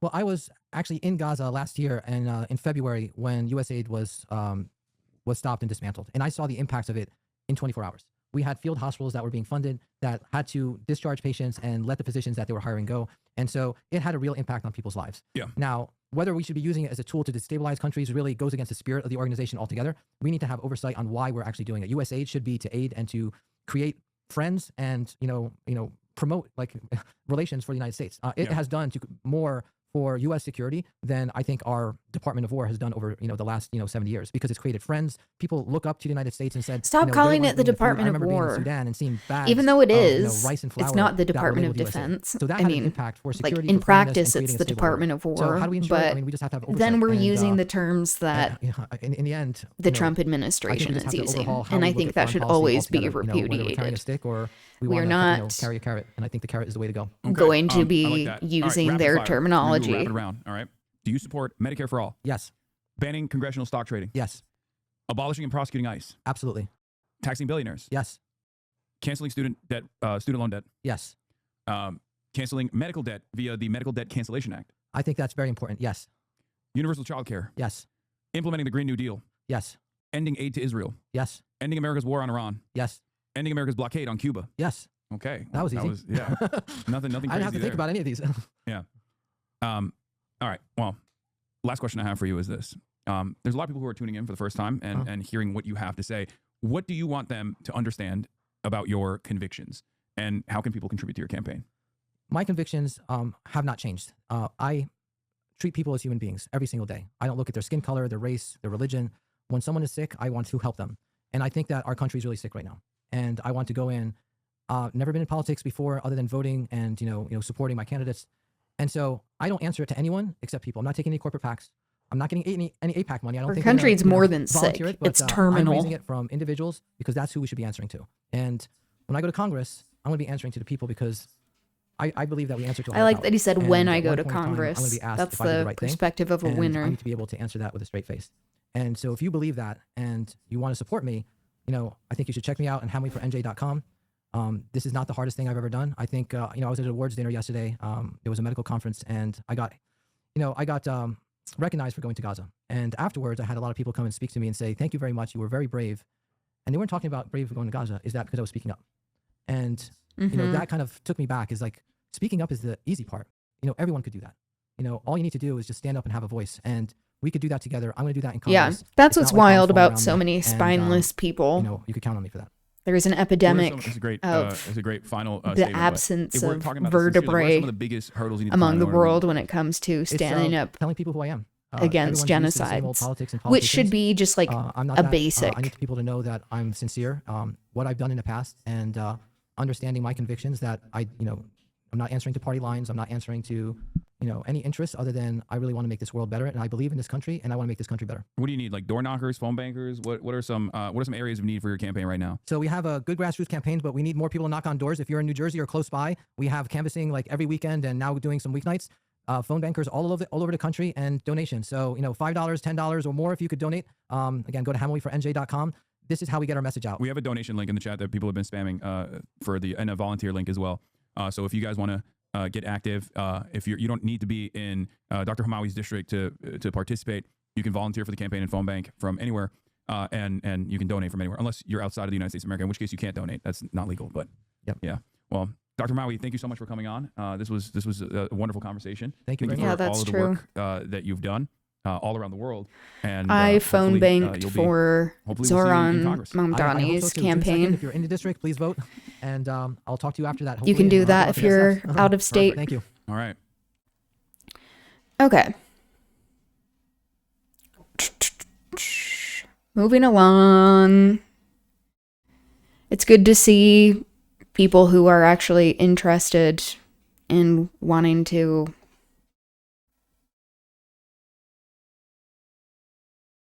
What is going on? Here we go. It wasn't letting me minimize the screen for some reason for a bit. It's really great to see people who are pursuing public office actually be willing to dismantle all of these harmful policies and systemic oppression. Again, we say this on the left, that electoral politics aren't going to save us. They do affect our material conditions. They're still a branch of government that can improve or worsen the conditions that we are experiencing. But we also have to still be engaging in activism and mutual aid and black bloc striking, all of these things. What is this phone bank system? Good question. So in the US, there is something called phone banking, where essentially candidates have access to people who are registered for their particular party, and they then call people on the phone. And I mean, especially now as less people are answering their phones, it's getting more difficult to reach people. But you get a script and you ask people if they are going to vote, if they have a plan, how they're going to vote, if they're going to commit to voting for your particular candidate. And then you like mark these questions off. There's like a little system that a lot of the time people are using that comes with this script and then these options for like the choices that you can click. And then you just move on to the next person. So it's a way to do outreach, campaign outreach, and it's helpful when people are out of state to be able to do that, especially if you're passionate about a particular candidate, because you aren't able to go there and canvass. So it's just another way to reach people. But again, it's calling people and not everyone answers their phones. That's what I was doing at the local call center for Washington, D.C. during my undergrad.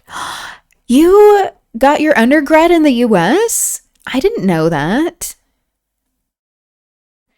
Yeah, you might have been engaging in some of that. It is a volunteer basis, so most of the time it is done like specifically for, or I guess it is all done just for one specific candidate, and then you have to go to that campaign and volunteer and sign up to phone bank. During my undergrad. Oh, so did you just come to visit? I'm so curious. What were you up to in DC?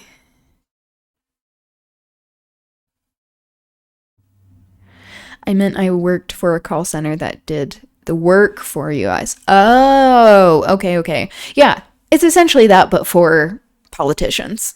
People who volunteer to do it. Same concept. It's a good comparison. Okay, so recently, as some of you may be aware, there's been this photo that has been circulating of an IDF soldier that was filming a Palestinian woman and was yelling at her, that it was on the cover of, what is it? L'Espresso, I think was the magazine. And I want to get a perspective from Bad Hasbara and hear them talk about how there is a lot of Zionist fallout. And with us needing to focus on some wins, I love it when we see people who are against human rights have their crash outs. So we'll enjoy this. There is a magazine out in Italy called L'Espresso, and the latest issue of L'Espresso, and by the way, this is Italy's oldest and most widely read news magazine. It really perks you up. Yeah, I mean, listen, it might be a tiny magazine, but it packs a powerful punch. And they, so they had a cover, like the cover espresso. Of Espresso this month, shows okay, an I'll image stop. and a title that says L'abuso, which is the abuse, and it shows a man wearing a kippah and payas and side curls of the side curls of an Orthodox Jew, and pointing a mobile phone at a woman wearing a patterned hijab. And here is and the we'll put it up on screen. I'll read you a translation of the caption that they put on. Okay, so well, first here, let me show you the picture from L'Espresso. All right, so that was Me Espresso by Sabrina Carpenter, and I changed it. Okay. Yeah, I was hoping you would and use, I changed it. Amazing. I Quartet love saying this. through, The world's most moral Oh, podcast. no, okay, so good. It is something I did know. No, I used... You know the one that Gil Bennett was singing that he sings before he gets shot to death. Yeah. No, I use Sabrina Carpenter because she does a song called Me Espresso. Yeah. But the Did text. you see Sabrina Carpenter this weekend? Yes. Speaking of Sabrina Carpenter, maybe we take a little side. So she went to Coachella, and someone did some what do you call it? Ululating. Ululating. There's another you know that. And she asked what it was. And with a like cringe, like a yeah, big like, like expression. what is that? And someone said, Yeah, it's not I my saw culture. that. And she That's your said, culture? I don't like it. I don't like it. And then continue. Yeah, which A is lot of so people are saying that ignorant. it's very problematic for her to not like ululating, which is fine. You can say that. She called it yodeling. She called it yodeling. Yeah, and then she called it Here's my yodeling thoughts on it. again in her It's Coachella. apology At post. the very least, you would expect the person who's doing it to be doing cultural appropriation. So maybe she was saying, big yikes, their culture is not your costume. I choose to believe that's what was happening. It's just weird to me that you're at Coachella expecting what, rapt silence? What is this, like a stand-up comedy set? Yeah, I mean, I guess like you... Maybe she was at the piano, maybe she It's was playing, a like, soft sign of ballad. people I guess it's like you hear woos and stuff. supporting And then you hear her, someone go, being and she's excited. thinking, hey, I'm racist. That's the sound of the bad guys in a movie. Yeah. And so maybe that's, so yes. Is it problematic that you didn't like it? Sure. But also, Mi Espresso got to be one of the greatest bops of the last 10 years. It's such a good So song. that means she's forgiven. I've actually never heard it. Oh, it's so good, dude. Just here's a little bit of a settler. Well, that's great lyrics. Yeah, that means I changed them up a little bit. Anyways, what did That's it? not her voice? No, that's me. Oh, nice. I did that on GarageBand. What does it actually say on the cover of this magazine? The actual caption at the bottom GarageBand, of the cover says, classic. the annexation of the West Bank with soldiers complicit with the settlers, Gaza annihilated, the advance in Lebanon, the border violated in Syria, the war against Iran, ethnic cleansing and massacres. This is how the Zionist right gives shape to greater Israel. Yeah, and it's this is of course something that any of these psychopaths are going to have a problem with, right? This is just kind of L'annessione della Cisgiordania con i suoi alti complici. I like complici. Yeah, and it's the interesting thing about Is this his shirt particular for cover, one battle after the another? outrage over it was because of the fact that that movie it does it. It's too simplistic. really it does too watered much. It down explains too its well. potential Yeah, for tells too many thousands of words. Yes. And revolutionary they're like, this can't be. It's too expression. good. It perfectly encapsulates this situation in ways that I think just thousands upon thousands of words of journalism can't. And it's all in their faces and in their postures and in the guy who has the gun. But the Palestinian woman in the head covering looks fucking exhausted, scared, bewildered, trying to avoid whatever the fuck this interaction is. And this lanky, tall motherfucker, hilltop youth settler, basically looks like a cross between Predator, Alien, and Jonah from Veep. Yeah, exactly. I mean, and just his looks like he's about to like proposition Anna Chomsky. Yeah, to a threesome. Yeah. He looks like he's about to describe that while he has a large penis, he can't get it all the way hard. Like thinking that's game. Yeah, thinking that's game. Like this is just it's such a perfect fucking photo because you look at this fucking guy, this creep, just pointing a phone at this lady and just the sneer, the teeth, everything about like an orc. He looks like an orc in the middle of being transformed into an urukai. Yeah, that's true. Yeah. He's not quite fully chai. He's not muscular enough. In the middle of being transformed to urukai. It pissed people off. But don't they?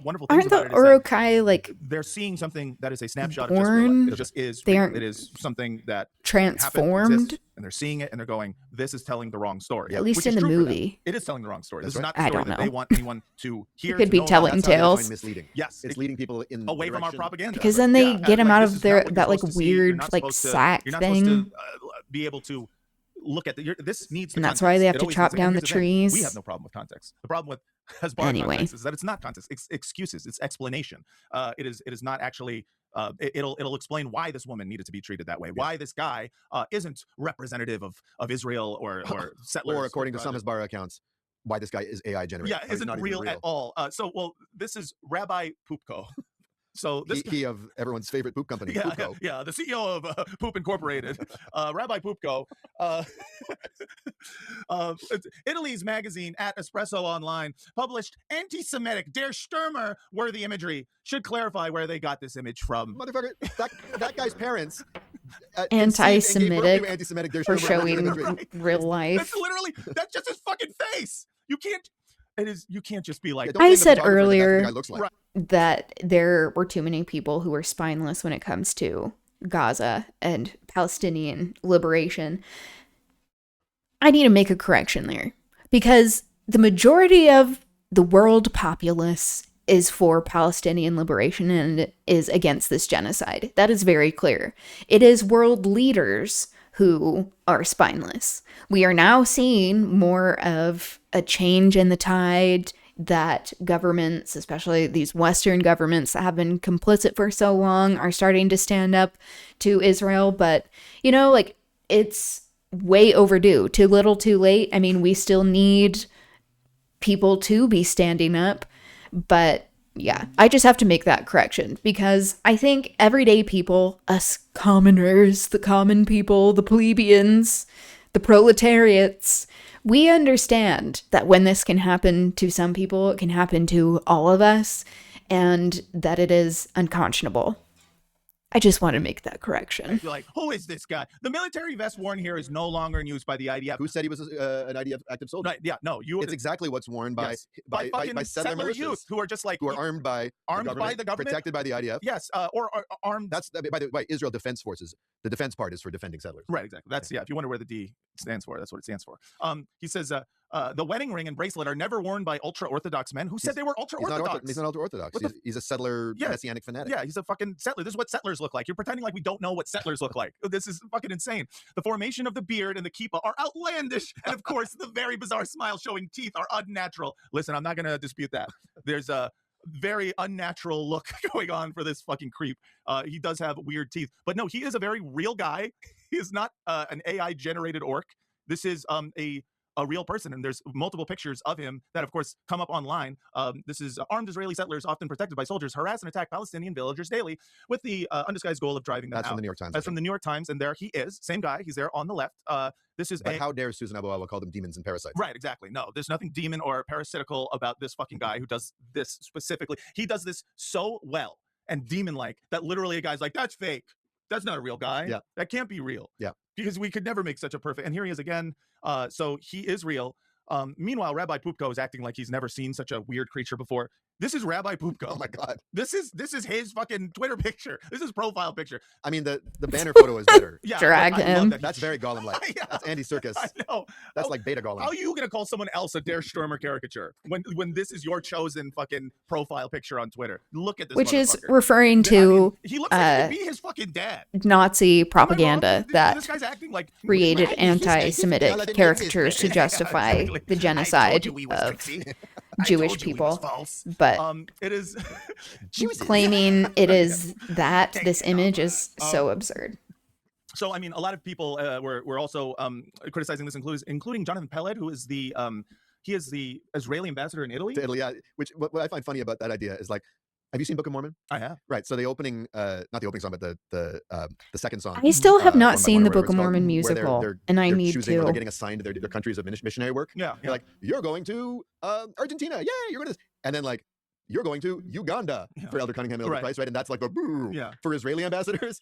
And Uganda would be awesome. Yeah. Right? Yeah, I mean, it was almost Israel. It was almost Israel. Plus, you have that corrupt judge. Right, yeah. But like, you're going to I know the Italy plot or and Spain, the music, right? though. Like, oh, shit, it's one of those very shitty countries that sees what we're doing and talks about it. Yeah, it just it's says very out loud the crimes that entertaining. we do. Yeah, it's looks like the it's really Israeli funny. ambassador to Italy. But he writes, we strongly condemn the manipulative use of the recent cover of L'Espresso. The image distorts the complex reality with which Israel must coexist. Coexistence. We gotta coexist. That's so funny to use coexist. Yeah, it's like in this context where you're literally watching the impediment to coexistence. It's in front of your eyes, and you're like, this image really does a number on my bumper sticker. You know, my car bumper sticker that says coexist, but with all the religious symbols. I feel like that should have been the cover instead. Co-expel, co-expropriate. Yeah, promoting stereotypes and hatred.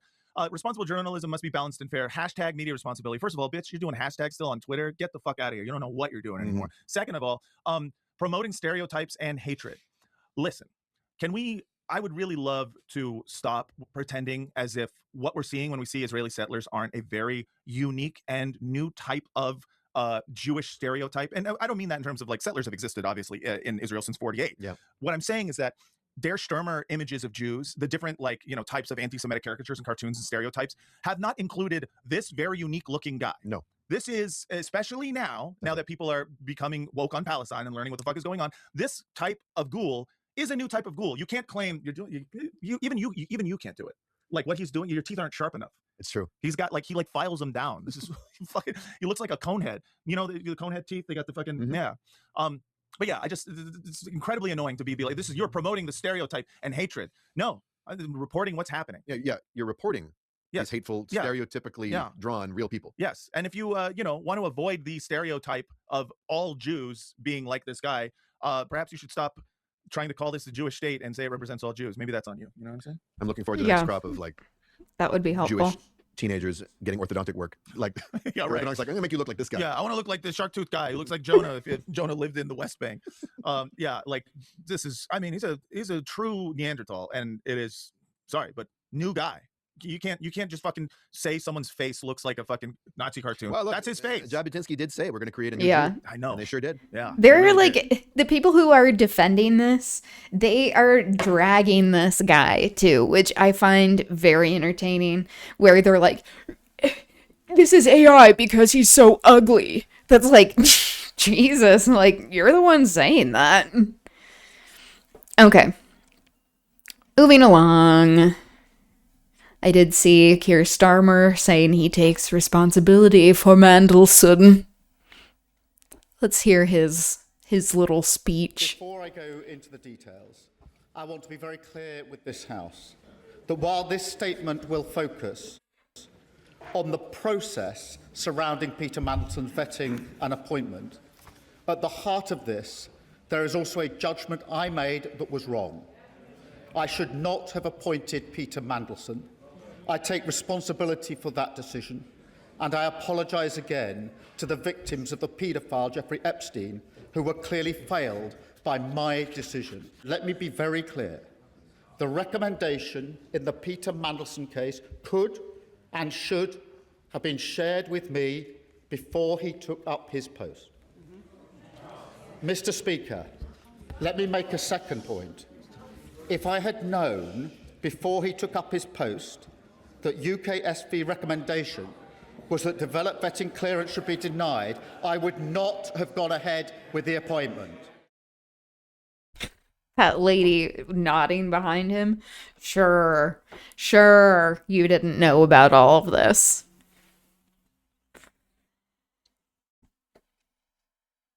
Okay. I did see Bulgaria's pro-Russian ex-president wins election in landslide. That's not great. Let's get more information on it. You should know that pro-Russian Rumen Radev has won Bulgaria's election by a landslide. Official results show. Excuse me.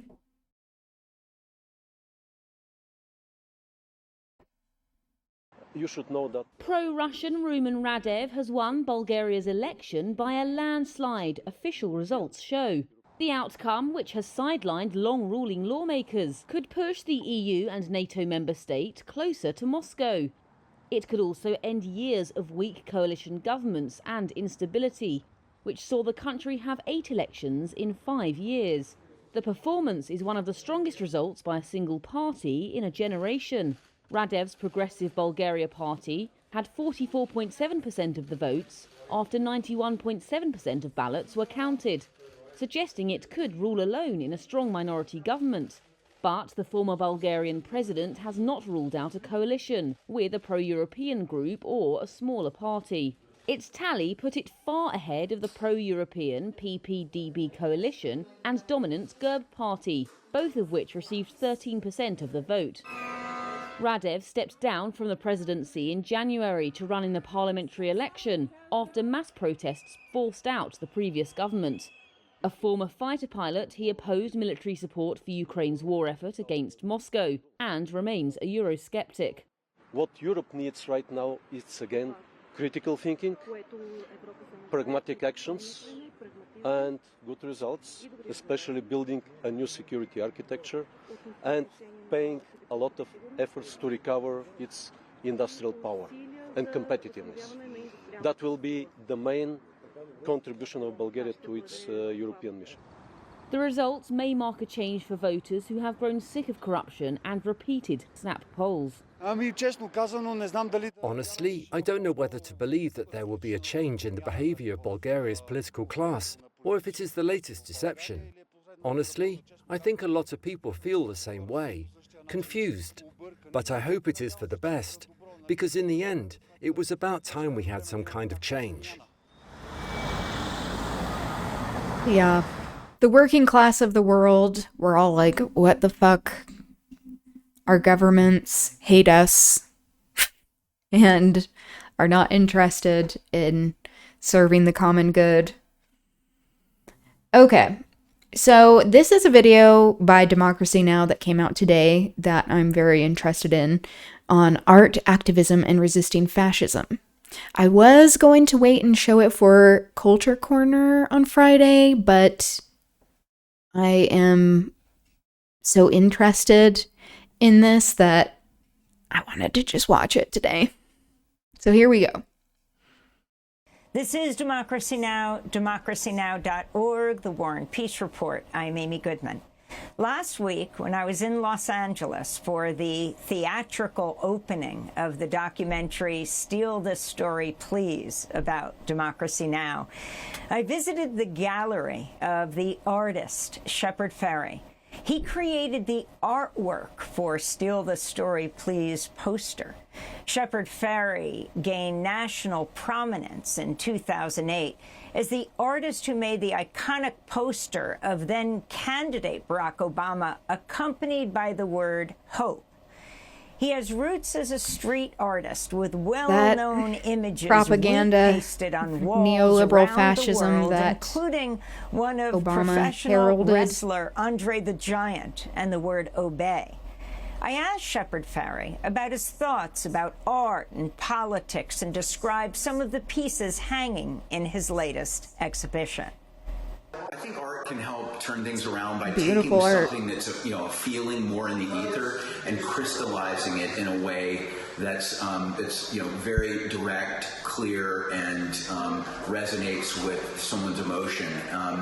Art can be used to persuade people in bad ways too. I've always looked at my art as not propaganda in that it's meant to be the end of the conversation, but that it's, if you want to call As it I just called propaganda, his it's meant to Obama initiate a conversation, a counter-narrative He's that isn't propaganda. happening in robust enough way. It's good art. Tell That's me why about it the was so Statue of effective. Liberty in handcuffs. Of course, it can't happen here is a reference to Sinclair Lewis's novel of the same name that's examining the rise of fascism in the United States, and it's a cautionary thing based on some of what was happening in the 20s and 30s in the United States, but we are experiencing it in a more intense way here now. So it can happen here, and it is. Shepard Fairey then walked me around his gallery. It is, showing and it me has some of been his other happening work. here. It We just then is walked over to a quartet of more posters. overt Each these showed days. an ICE officer in riot gear holding a baton. Above each is a label: paid agitator, domestic terrorist, intent to massacre, and worst of the worst. They have differences, but it's the same dominant figure in each one. But I did these because it's called projection mirror. These are based on all the things that Kristi Noem and Stephen Miller threw out there about the protesters and about the immigrants that were being targeted. Yeah, That I like really that is, reframing of the language. what they're Like up to. putting up a They're mirror paid to them. agitators, they're the domestic terrorists. They're out there with intent to massacre, and they're the worst of the worst. So, the series was meant to be a mirror back at the people projecting. We went to another image that showed an oil derrick. Can you say what it says? Extracting blood at the world's end, igniting the globe. It's basically about how this extracting oil, that fossil fuels are heating the planet up and killing the planet, and a lot of people are still saying drill baby drill, keep the price of gas down, and we need to be investing in renewables. I'm intrigued by how much you use newspapers. Like here we have Frida Kahlo. Oh yeah, well newspapers Frida Kahlo. I think are great Way more in, revolutionary than people want to first of all, admit like, in our history making sure that lessons. you can read what the idea is succinctly, or it creates. I love newspaper as well. I know it like gets ink everywhere and stuff, and it's using up paper, and we need to conserve But also, that was one of the things when I first went to New York City that I like fell in love with, is that there were newspapers everywhere, that it was a city of people reading things, and that print was such a huge part of New York City life. And like, I have used newspaper with various art projects and stuff. I know you can still sign up to get newspapers, but I mean, with the internet and with how expensive things are, who needs that? But I do miss that. Again, this is more of like the boomer tendency out, I guess. It's like I like to have physical things that I can touch. It's a little bit of an amplification to what the primary narrative of the piece is, but it also demonstrates that we frequently have been warned about mistakes that we're making, or we're making the same mistakes again and again. I can pull newspaper things from 40 years ago about civil rights or global warming or any number of other issues, and we think we progress, but we always relapse to bad behavior. And I want to remind people that, hey, we should know better. Tell me about this Frida Kahlo. You have a lot. This one with the newspaper that says her name. So, I'm a big admirer of Frida Kahlo's work and her feminism relative to her era, especially, and the ways in which she talked about art as a tool of resilience, that art helped her to overcome the pain of her bus accident she had when she was young that gave her chronic pain through her life. But also I love that Frida Kahlo was initially seen as like this cute romantic partner to the important Diego Rivera. Now she's more well-known and more celebrated than Diego Rivera. They're both very important artists, but I think that the progress we've made in terms of her being someone who's taken very seriously as a woman artist, it's important progress, but we still have a long way to Queer go. icon, fashion Thanks icon. for watching Democracy Now! On YouTube. Subscribe to the channel and... All right. Okay, continuing to move along. This is an update on where the status is for all of these elections that are happening.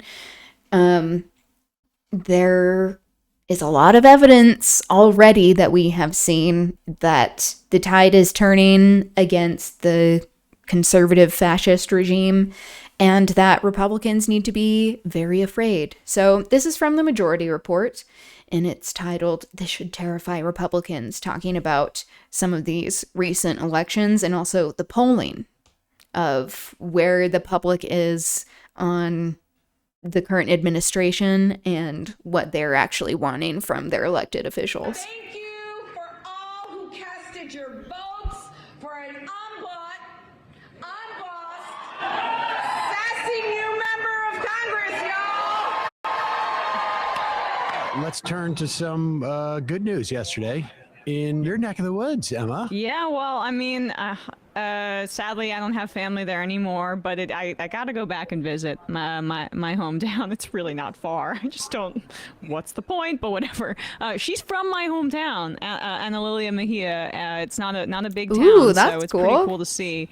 Representing NJ11, she ended up running away with this special election, which is held in New Jersey on Thursdays, because we talk quite frequently about the corrupt New York City or New York State Democratic Party.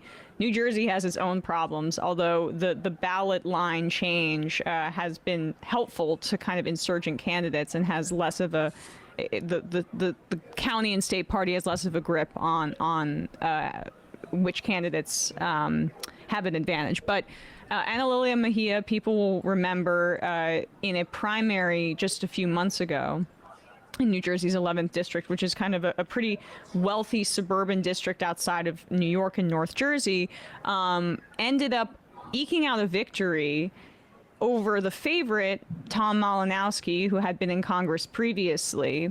because AIPAC wanted to make an I'm gonna speed example this of one up, too, Malinowski. just so we can get Malinowski is to very pro-Israel, everything. but he had started to get a little squeamish and said, hey, maybe we should block some bombs to Israel, ha ha ha. AIPAC goes, no, no, no. We are going to spend against you, and they ended up kind of splitting the votes in a way that Anna Lilia Mejia's ground game, when she had such a small amount of fundraising, made the difference. And so on election day, she turned out a ton of people. She has previously worked for Bernie Sanders, endorsed by Bernie, AOC, Working Families Party, Elizabeth Warren, and this is the victory in the general in yesterday's special election, explained here on CNN. Harris won that district, won New Jersey's 11th district. I love the ice cream in that district, I'll tell you. Oh, so many great places to go, you know. But bottom line, wait, hold on. Okay, I'm sorry to be indulgent, but you talk about Worcester a lot, so I get to have. I can guarantee you what Harry's talking about there. He is talking about Holston's, which is an ice cream shop where they filmed the final scene of The Sopranos. When it goes to black, spoiler, we won't say what happens or what's implied that happens, but that is 10 minutes from where I grew up. It is a staple, so I'm pretty sure he's talking about Holston's. It's funny because Harry Anton seems like a character from Sopranos when they flash back to like Tony's dad. I've watched a lot of The Sopranos, but I haven't finished it. I don't know why. I do have to admit there are a lot of bottom line is that Kamala Harris won that district by 9 points, but right now the we same obviously plot see- lines we see that Mejia happening, is a lot way of out ahead. repetition. But that is not surprising me because it's part of a larger picture. Look, we are now talking about 7 special elections, and in every But I single feel like one of them just that we've had during the second Trump era, for the the Democratic culture candidates of for it, the House I have should outrun the finish Kamala Harris baseline. You know, Florida won last year. I remember you and I were together. 23 points, 16 points in Florida, 6. Virginia 11, 17 points. Arizona 7, 17 points. Tennessee 7, 13 points. Georgia 14, 25 points. And while there are still votes to be counted here in New Jersey's 11th district, I will say at this point we're probably looking at an overperformance of at least 10 points when all the votes are said and done. So 7 special elections, and in every single one of them, the Democratic district for the House of Representatives has outperformed Kamala Harris's baseline by at least 10 points. Well, good news is Kamala Harris is getting the message and is definitely not going to North Carolina and soft launching a campaign or something like that. Oh, wait. Doing videos under gas stations, prices. Girl, you Well- embarrass me enough. The big news is that you have a Bernie style. I mean, she was literally one of the campaign field directors, winning so decisively in this district. I mean, obviously, you know, it's a D+ district, but to win with this level of decisiveness, I think, you know, sends a message. And notably, J Street endorsed her. So we're seeing a shift a little bit in J Street too, when they're seeing some of the polling on Israel within the Democratic Party. She is in favor of blocking weapon sales to Israel, and J Street still endorsed her, which that might be the first of its kind in that way, or at the very least, That's interesting. For a new I didn't candidate know like that. this, it seems something like something to pay attention to here. yeah, it's interesting because if J Street is doing this, that means that there are, you know, so-called liberal Zionists who are, you know, allowing J Street or compelling J Street to get more aggressive, at least in the context of Israel's government. And so it's a big deal in that regard, because the further that push in that direction the liberal Zionist camp is, then the further those who are anti-Zionist can go in terms of like inhibiting Israel's weapons, Israel's apartheid state, et cetera, et cetera. So they're defensive now, right? Because they have to separate themselves or distance themselves from AIPAC, saying, okay, we're not the same group. That's why they were created. Yeah. But when you have 40 out of 47 Democratic senators saying that we're going to block bulldozers to Israel, you have to now adjust your own political lobbying efforts. I don't trust any liberal Zionist PAC because I think if you're still committed to the ethno-state, you're not necessarily to be trusted at all. But I find it refreshing to see them kind of on their back foot, wanting to maintain Israel's credibility even in the narrowest sense by saying that they can even still get behind candidates that are that critical of Israel. So right. This is not. I mean, I'm not celebrating it, but it is a data point to give us a sense of where we are, and even like frankly, like Ezra Klein's whole sort of shift too. That is another data point. Again, I'm not. I've never been a huge fan, but it's a data point to measure where certain forces, where they have moved, and where other forces can move in the future. Ezra, for people that don't know, did a show, I guess, about one Democratic state. No, about the one state reality. I don't know if the you one got state to one Democratic state. Okay, so just acknowledging that's literally just acknowledging that Israel illegally controls the West Bank and East Jerusalem and and Gaza and is an apartheid state, which we've known. It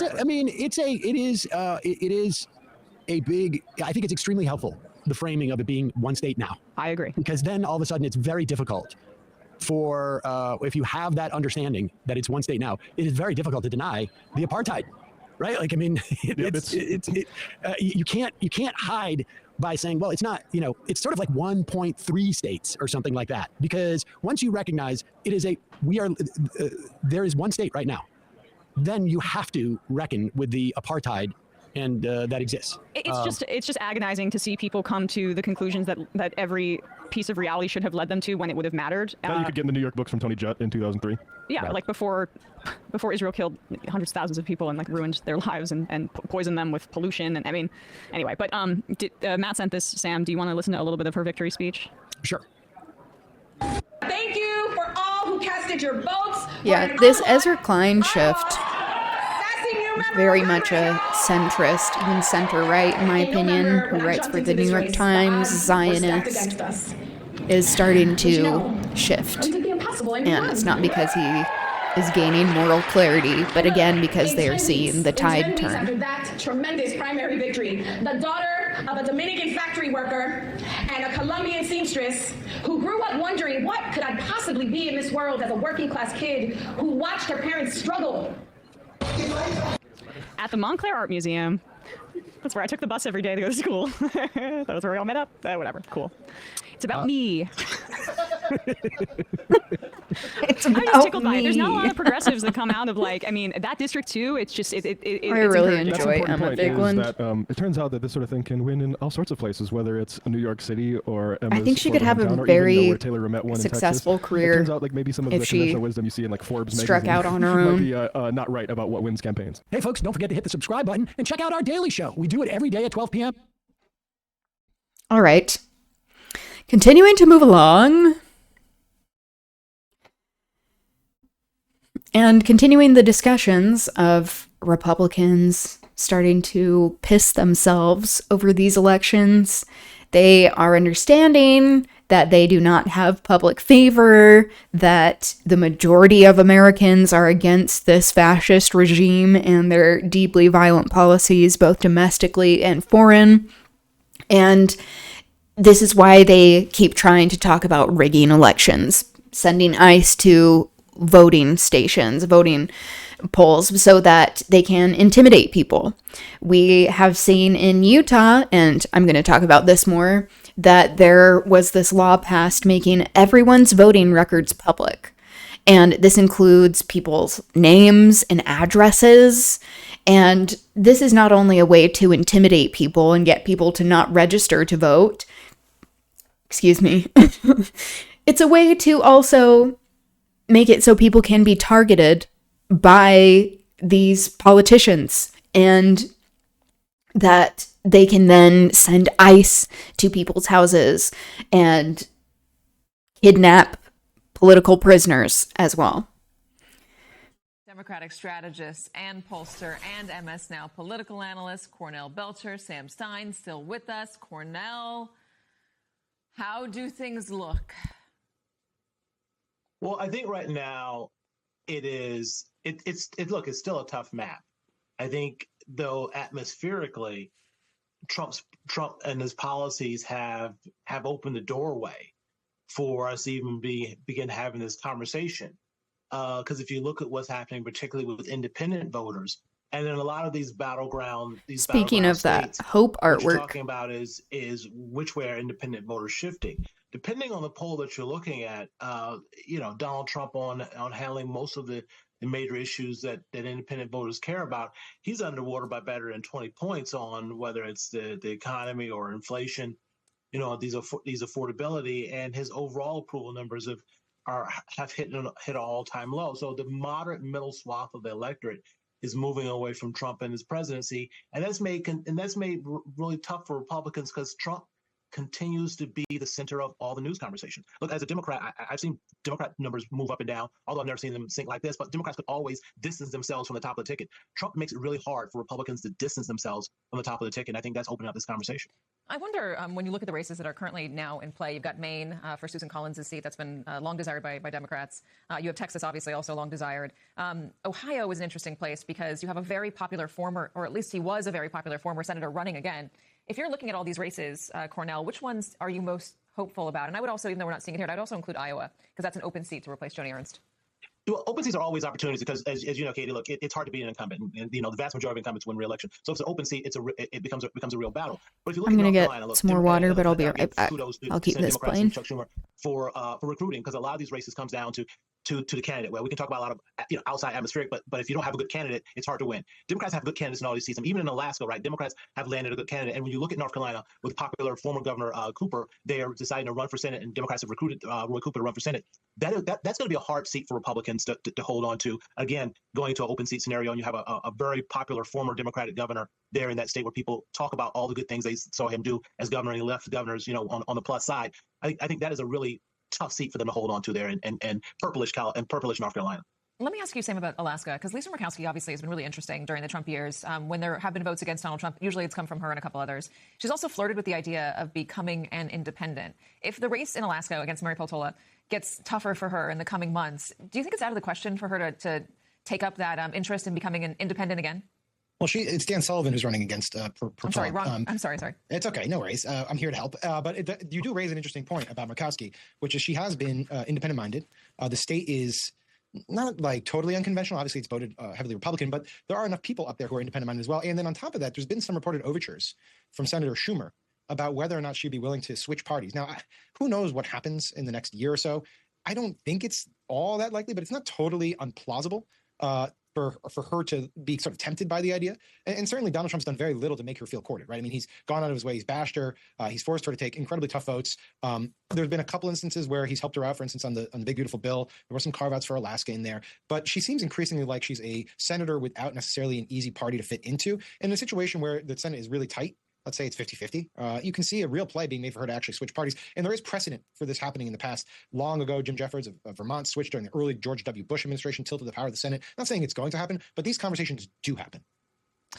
Oh, okay, I'm a little embarrassed about that Lisa Murkowski flip. She's not running again until 2028. I'm sorry about that. Hey. I got my 8s and my 6s mixed up. It's it's the first mistake I've ever seen you make. So we're here for history. Honey, you haven't been paying attention. Cornell, I guess what is the big concern for you as we face November? I mean, right now Donald Trump and the party are really not doing well. And as you mentioned, it's really hard to run against or away from Donald Trump when you are in the Republican Party. Do you see any pitfalls for Democrats, potential pitfalls? Sam was talking earlier about how this really should be not a race about Democratic ideas that should come in December, but instead a race where the Democrats focus on Donald Trump's failures. After all, usually midterms are recall elections. Yeah, well, Sam's pretty smart. And by the way, it was a good bluff. We ended up having a great conversation about Lisa Murkowski, which we'll have again, I guarantee you, if it's 50-50. But yeah, there are pitfalls, and part of that pitfall is, look, Democrats. It's not like voters have grown in love with Democrats, right? And you look at the ceiling is, the floors fall out under Republicans, especially with independent voters. But if you look at Democratic sort of favorability and approval numbers, they're not that great. So and young voters who have always been a big part of our ability to get massive turnout. The young voters are still drifting more independent and certainly not falling in love with Democrats. However, to that broader point, this is going to be a referendum on Donald Trump, and Donald Trump is hoping Democrats make this a referendum on him. If I were a Republican, I'd be hoping that Donald Trump pulls back and pulls away and stops dominating the news, so they can actually have a conversation about some of their policy ideas. Although, if you look at what Congress has passed, they haven't passed anything that the public likes or massively improves of, but it becomes a better contest for them if it's not a referendum on Donald Trump. But right now, it's looking like it's a referendum on Donald Trump, and Donald Trump is helping Democrats make that case.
Okay.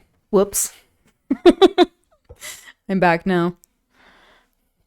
Hello, Night Love. Welcome. Good to see you. How are you doing? I know you said this semester is pretty wild for you. How is that going? Okay. Continuing to move along with what has been happening in the world and the nation, there are a lot of people in the working class that are fighting back against corporations and their greed, siphoning wages from people, not offering benefits, safe workplaces. And there was apparently a firebomb attack at Tesla, a Tesla factory. So I want to talk about that. Good. What about you? Doing all right. Your workload's getting lighter. That's good. We have a mathematician in chat. Yes. Cosine, tangent, sine. Cos. Exactly. Calculus in the chat. Okay. This is Status Coup News, and something that they have done that is really great is that they have been on the ground getting a lot of footage when it comes to these ICE raids, and their footage often gets picked up by corporate news outlets and is shown. This is very long. I mostly just want to get the highlights of what happened at the Tesla factory manufacturer ? But we'll be looking at this on double time.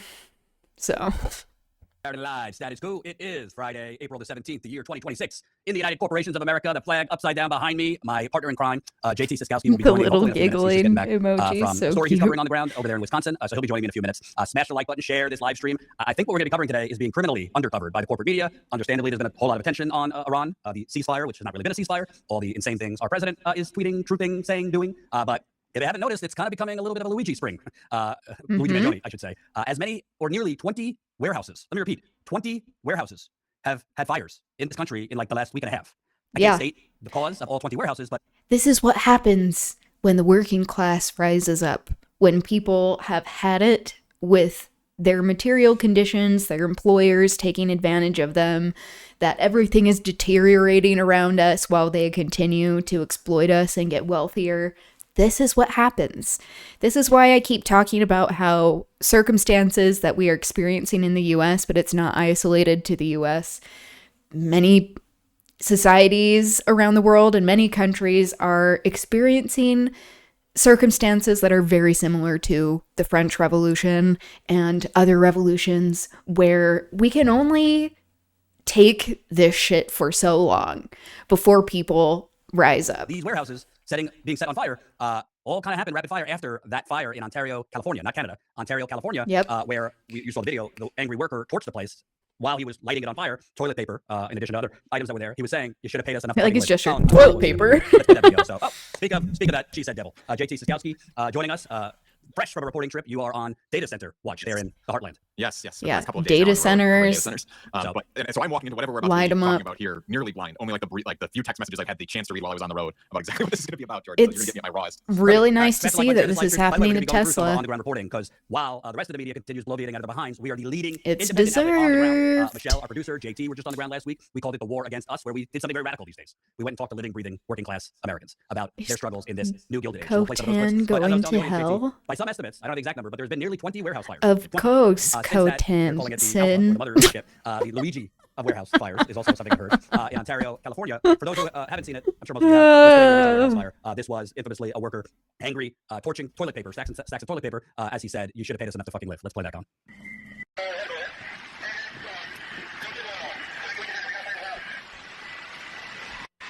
Should have paid us enough to fucking live.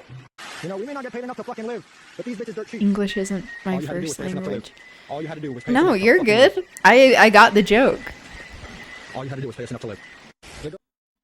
So we have new information. JT did a video actually. I think Plus, yesterday, but you there's some new information speak now on English the motivation way behind, better than I making speak Bell any work. other He said language. more in text messages, phone calls to coworkers. Good friends, all enough the to internet. It improvise, kind of checks the story, exactly. It checks the kind of class war, Luigi Which is vibe. amazing. It checks the Epstein class, and it checks the oligarchy. So we have pedophilia, oligarchy and kind of the Luigi anti-capitalism vibe all wrapped in one bowl. But if you haven't noticed the corporate media, because it's really only been mentioned kind of like in 10-second local news packages, there's been more warehouse fires. Like Yeah, the reason the corporate media is not talking about this is because, surprise, surprise,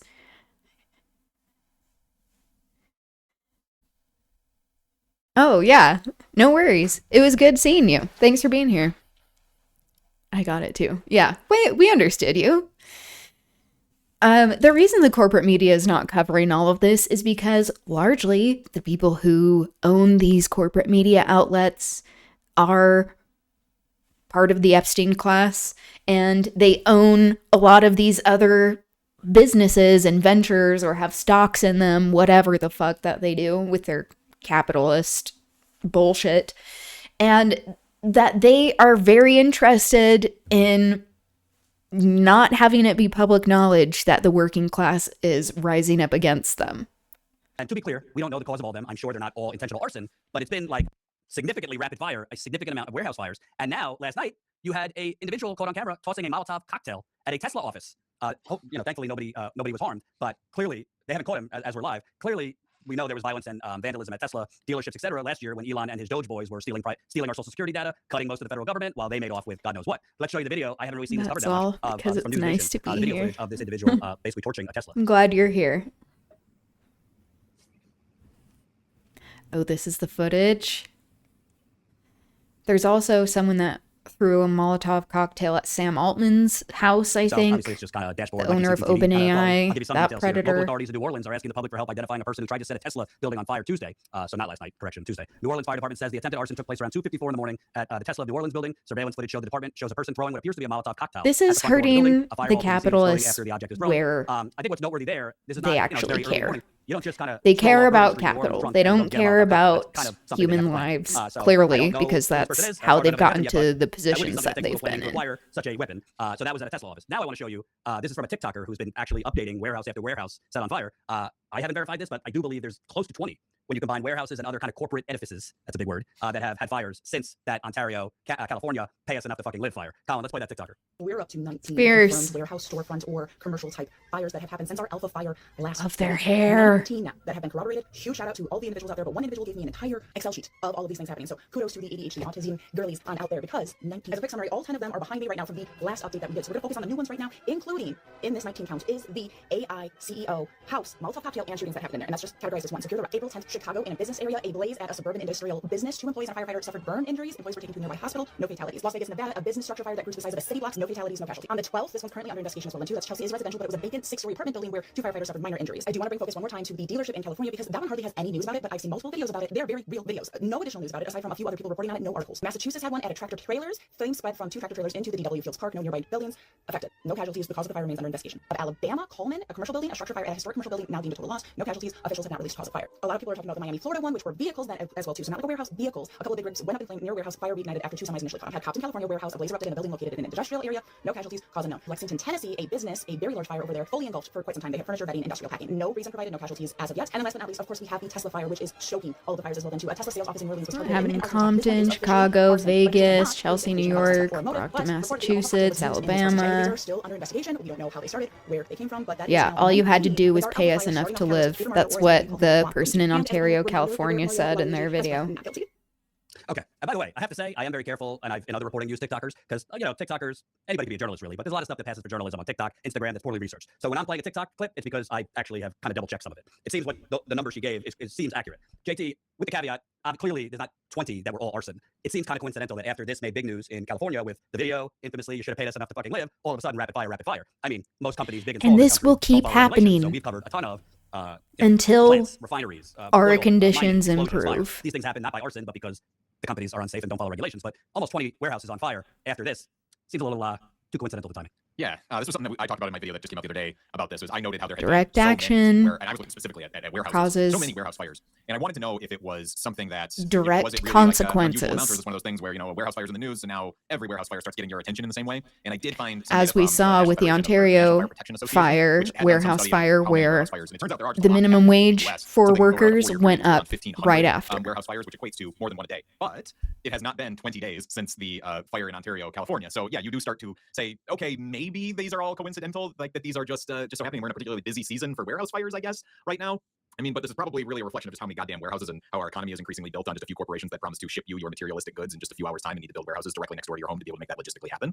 But still, it is a lot of fires. And at the time, I'm a skeptic as a journalist. So I at first would say like, okay, it probably is just coincidence. And I'm noticing more of these. But with the Tesla fire, I mean, there's video of the guy throwing the Molotov cocktail. You cannot disagree that those two things are now clearly arsons. And whether or not they are directly inspired by each other is one thing. But I mean, I think everything exists in the context of everything around it. You can't say that that one arsonist is probably not hearing about another's work here. Should also point out one of the fires, we'll show the video now, was actually at Raytheon, who's like Boeing, Northrop Grumman, Lockheed Martin, is popping champagne off of this illegal, not just Iran. I mean, they're involved with weapons, UAE, Saudi Arabia, all these countries that are involved in this completely illegal, unnecessary war. But there was a fire at Raytheon. That also seems coincidental. Colin, let's show that if you have that video of the Raytheon fire.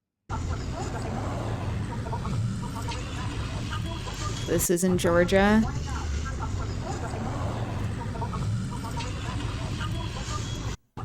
So that was in Georgia. But I'll say, and this all ties to what we do on the ground, because we'll give you the behind the scenes here. And by the way, we have almost 600 people watching. So smash the like button, share this live stream. We are going to ask you, and I'm not beyond begging you, the people, to support us financially if you can. And I hope once you see these clips, we're going to show you of our on the ground reporting, which takes a lot of resources. It'll kind of give you that nudge to support us, which you could do for as low as $5 a month. That's 16 cents a day. Statuscoup.com/join. But even if we can't declaratively say all of these are kind of a Luigi spring or the dam is breaking and all these are arson, what we can declaratively say, based on my decade of reporting, but more recently, what we've seen on the ground, the dam is breaking economically. I don't even think it's like left, right, liberal, neoliberal. Exactly. I think everybody across the gamut is hurting. I think everybody across the spectrum politically, even especially with this war, illegal, immoral war, prices are going up. People don't want this war. It never really went fully down after the worst of inflation a couple years ago. Childcare, healthcare. You were just on the ground. Unfortunately, you were sick. You were supposed to do the whole trip. You got sick, so Michelle took over for you. But before we play the clips, I mean, you've been talking to people for months on the ground in Chicago while you were covering ICE, Minneapolis while you were there covering that ICE terrorism, this reporting trip. Even when you were covering ICE, you spoke with people about the economy. I mean, honestly, people right now, it's the equivalent of like you just jumped off the Titanic and you're just kind of clinging to the wreckage to not drown. Yeah, and you haven't seen this stuff yet, Jordan. Like nobody has except me because I've been on the road the last 2 days covering hyperscale data center projects in small towns in rural Wisconsin, and I've been interviewing folks there, having conversations both on the record and off. And it's one thing when a city like Chicago or Minneapolis is being occupied by the federal government, like you expect people to their blood to boil in response to those horrific scenes of people being snatched up by masked men in unmarked vehicles at bus stops. Like you expect that to like garner a visceral response or even like a borderline like violent response. I think wouldn't have been out of the question, though these communities showcase just incredible amounts of restraint in that regard. But when you go on the ground for just like some economic development reporting about just like a data center project coming in, you're not expecting to hear what I've heard over the last couple of days, which is like wine moms in rural Wisconsin talking like Che Guevara in these like revolutionary terms of like truly like blood boiling, talking about like how they are like the Party for Socialism and We Liberation. talked about Che Guevara last week. I'm going to be watching a documentary on him and posting it to the Patreon soon. I'll let you know about that. If you'd like to watch the Che Guevara segment, you can look it up on YouTube. Jenny, if you're watching, I have by the way, the YouTube to all linked the in people who signed up the as band members last profile month. We if just you're hired a senior interested. producer, Jenny Alvarez, who's been doing God's work. She's incredible. So thank you, Jenny. If you're watching, let's clip Wine Moms pulling a Che Guevara and maybe make a t-shirt out of it too, because that is absolutely gold. All right, I do want to get to new developments now that we know that there's This is what happens. It's because people get radicalized when their material conditions deteriorate. Because there's court documents that give a little bit more insight into why this. And when they see this rampant corruption and frankly, I will brag, you are not going to see these clips violence that is evil being perpetuated by their government. You know, you've worked in local news, so but I want to go through some of the clips from our on-ground reporting trip, because this recent trip, which by the way we haven't posted 70% of it, so expect these interviews to come out next week and the week after. We tried to do it. We called it the war against us because we wanted to go on the road while the Iran war was still waging, because there's been a 40-year war. It's called the class war against Americans, and I think people kind of are under the misunderstanding because politics is so tribal now that things are so much worse now because of Trump. Yes, they are so much worse, but things have been very bad pre-Trump. It's just the media didn't tell you that, and your politicians, whoever you support, if the Democrats were in control, they said the economy's great. If the Republicans are in control, they say the economy's great. The media pushes bullshit numbers like GDP, the stock market, which this president talks about all the time, unemployment, the unemployment number, which is really not a measurement of the economy for everybody. It's really a measurement of the economy for a certain percentage of Americans. So I think it's really important for journalists that there's not enough people doing this on the ground, because frankly, it isn't sexy. These are not the clips that go viral, but this is how you actually know, instead of just being one of the, infinity and beyond bloviators and podcasters bloviating out of your asshole about what the American people are experiencing, going out there, you can actually see it and feel it up close. Colin, let's play a couple of those clips. I live here in Chicago, and I'm out and fed up with the United States spending now more than $1 trillion on the military to drop bombs overseas to kill innocent people, while people here struggle to pay our rent, struggle to stay housed, struggle to get an education. We have rights to these things, and my taxpayer dollars should not be spent slaughtering people overseas while we struggle. I work in a school, and I'm told, I've lost track how many times this year I've been told to watch how many pencils we use in our classroom, how many pens we use in our classroom. We've got to be careful with the printer, because our school's running out of money. Our school's not running out of money. Our school's being robbed of the money that we need to keep ourselves running, to keep an education running for our students, to build opportunities for young people trying to build themselves out in the city today. We can't keep people on payroll. We can't keep some of our programs open. We're looking at our budget going down. That's never supposed to happen with schools. That's not what we used to happening, and now we're seeing all this money get taken away, get put on these warplanes, be dropped in bombs, be burned up for nothing. It does nothing to benefit us here in the United States. It does nothing to benefit my students and my community, and it's our money that they're using to do it.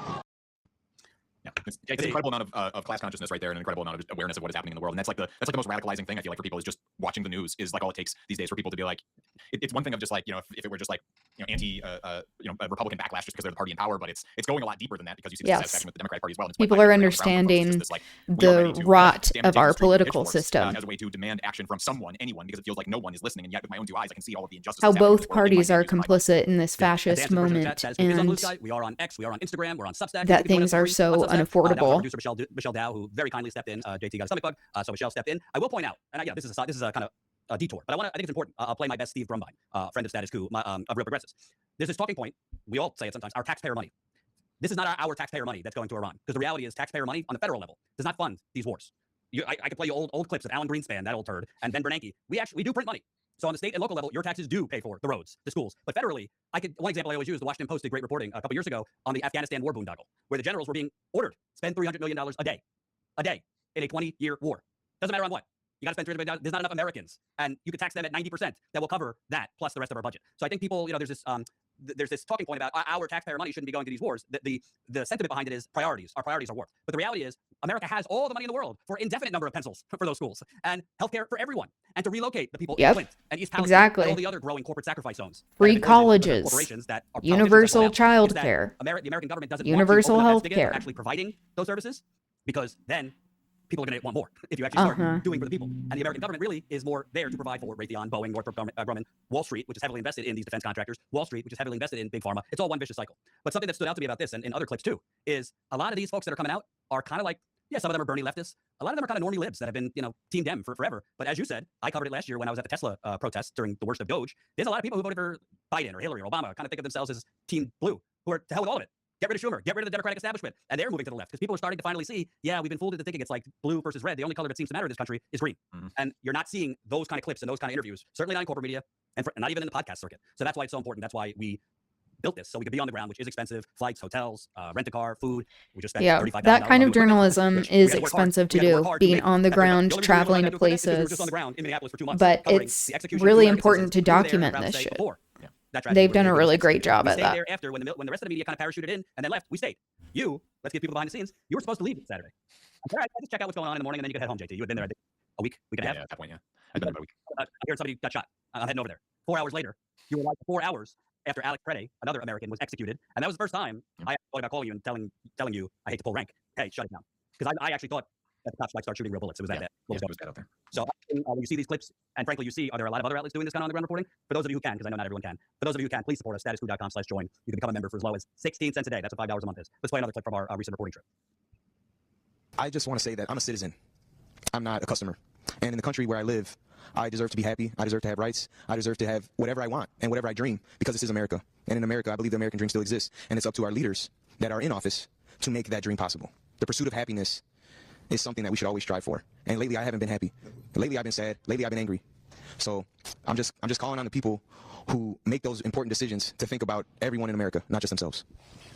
It's pretty good, guys. Well, like you kind of said, the country is being ran like a failed business. And with any business, I don't care what type of business you have, if you're just focusing mainly on the minority and not everyone, it's going to fail. And I feel like the minority that they're focusing on is the rich here, instead of focusing on all Americans. Yeah. So that was Michelle spoke with local auto workers in Michigan, and that's another thing we do. We kind of pride ourselves as not being like slam bam or parachute in and out journalists. So that was actually a follow-up to our reporting in 2023, because we were live on the front lines. We were in Illinois, Michigan, Ohio, and for a night Canada, believe it or not, from the UAW strikes in 2023, the stand-up strikes. So we wanted to follow up to ask those workers, are things a lot better after you won that contract a few years ago? There's positives since that contract, and there's still negatives. But what really stood out to me about that, when he said it's being run like a failed business, it's not a new thing. I mean, this is the economy of the last 40 years. Look at America compared to Europe and Western Europe. In the U.S. Income inequality. The past clip we talked about, where the guy said, no, they're stealing from us. That is your money being stolen. Capitalism. Since 1980. When capitalism is that red line. Top 1% is the orange. Rampant, unrestrained. So that's not a new trend under Donald Trump. I wouldn't call that an economy. I would call that a bank robbery. And it's bipartisan. So we can have a healthy dose of Trump derangement. But if you're new to this channel, we're not Dem boosters here. Okay, the Democrats, although they are not straight up fascists, are kind of crony corrupt corporatists, most of them. Yeah, exactly. Sound a lot more Democratic, but follow the money, folks. Who the Democratic Party's getting money from. I think more people are becoming aware of that fact, right? Especially after Trump won, made so many people hyper aware of current events and politics and the state of the world, and they could write off the first Trump presidency as almost like a fluke. And he blamed it on Russian interference in the election. They had that built-in excuses for how this would happen. And then once we elect a Democrat, things will be fixed. And not to knock down some of the achievements of the Biden administration, there were certainly things that Biden did that I liked, namely ending forever war in Afghanistan and a lot of the work he did around the NLRB, strengthening workers' rights and ability for people to form unions. But by and large, people watch their own expenses continue to go up, and Yes. an administration that largely still all answered of to that corporate I interests at the agree end of the with. day, that's who was allowed to benefit. That's who the inflation benefited. These companies that could raise their prices and freely profit off of American families as they struggled more and more to get by. And then that Democratic Party again just turned around and handed an election to Donald Trump again. And I do think that has woken up the Democratic base in a progressive undercurrent in today's society. And it's kind of underscored by what we led the show with, right? Of even if it's not a majority of people, and we don't advocate for violence here at Status Quo, but the fact that there is even any amount of people who are resorting to arson as a way to express their political feelings, I feel like should be the biggest wake-up call of all for the Democratic Party's leadership right now in this moment, where even if it's a small fraction who are actually taking that action, that violent action. Yeah, more people than ever are talking about ousting Chuck Schumer and Hakeem Jeffries, but especially Chuck Schumer right now. Potential way. Do you think the people who are considering violence as an acceptable, in particular, as the sentiment against Israel and their genocidal, ever expansionist fascist policies are being seen for what they are by the majority of people who live in the U.S. The majority of the world.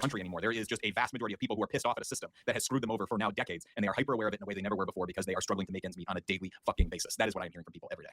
And shout out, Austin gifted 5 Status Quo YouTube memberships. Thank you, Austin. Got another YouTube member. Thank you, Dokushin. Appreciate it. And another YouTube member, Roxanne. And politely, if you'd rather sign up on YouTube, that's fine, but we do prefer our website because when you sign up on YouTube, we actually don't get access to your email. And if YouTube decides to nuke us one day, which they go through cycles of just getting rid of channels, we would lose a lot of our members on YouTube. So if you can sign up, if you choose to. Maybe we'll finish watching this tomorrow because I do like their perspective. I'm talking about class consciousness, people rising up because of what we've been experiencing, acknowledging that the Democratic Party is complicit.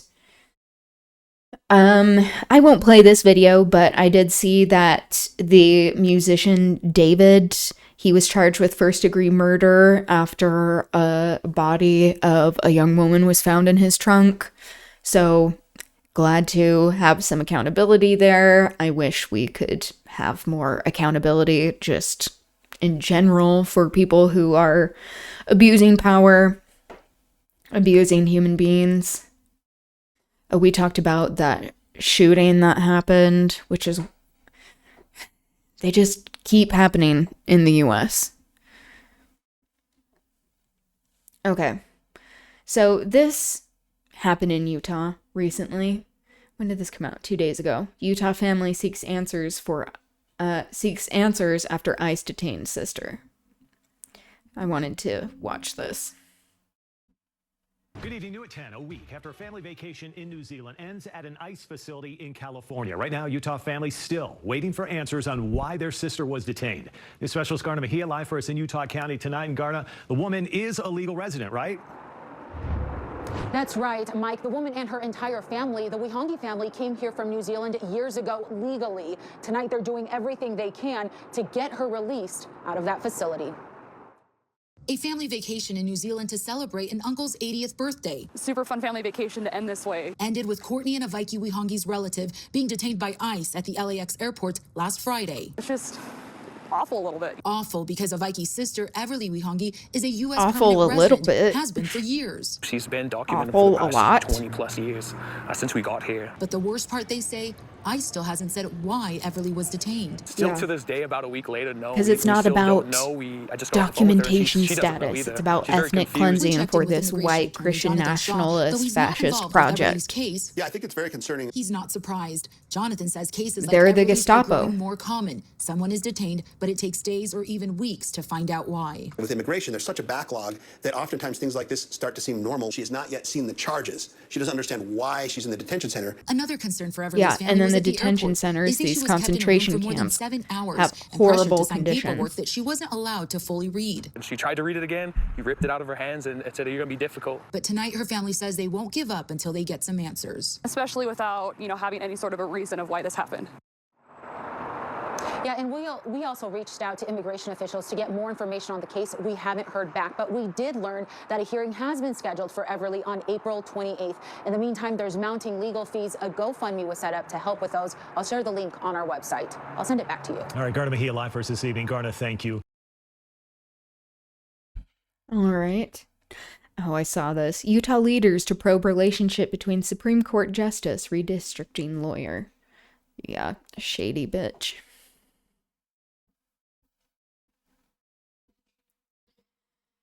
Okay.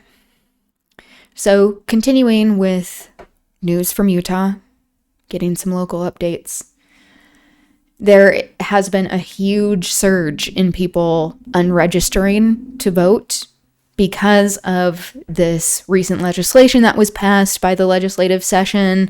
These legislators who are protecting their own information but have made it so by law, everyone's voter registration information, the elections that they voted in, their address, their party affiliation, all of this is public. And you have to go through a special process to apply and say, like, I'm at risk for these reasons and I don't want my information public.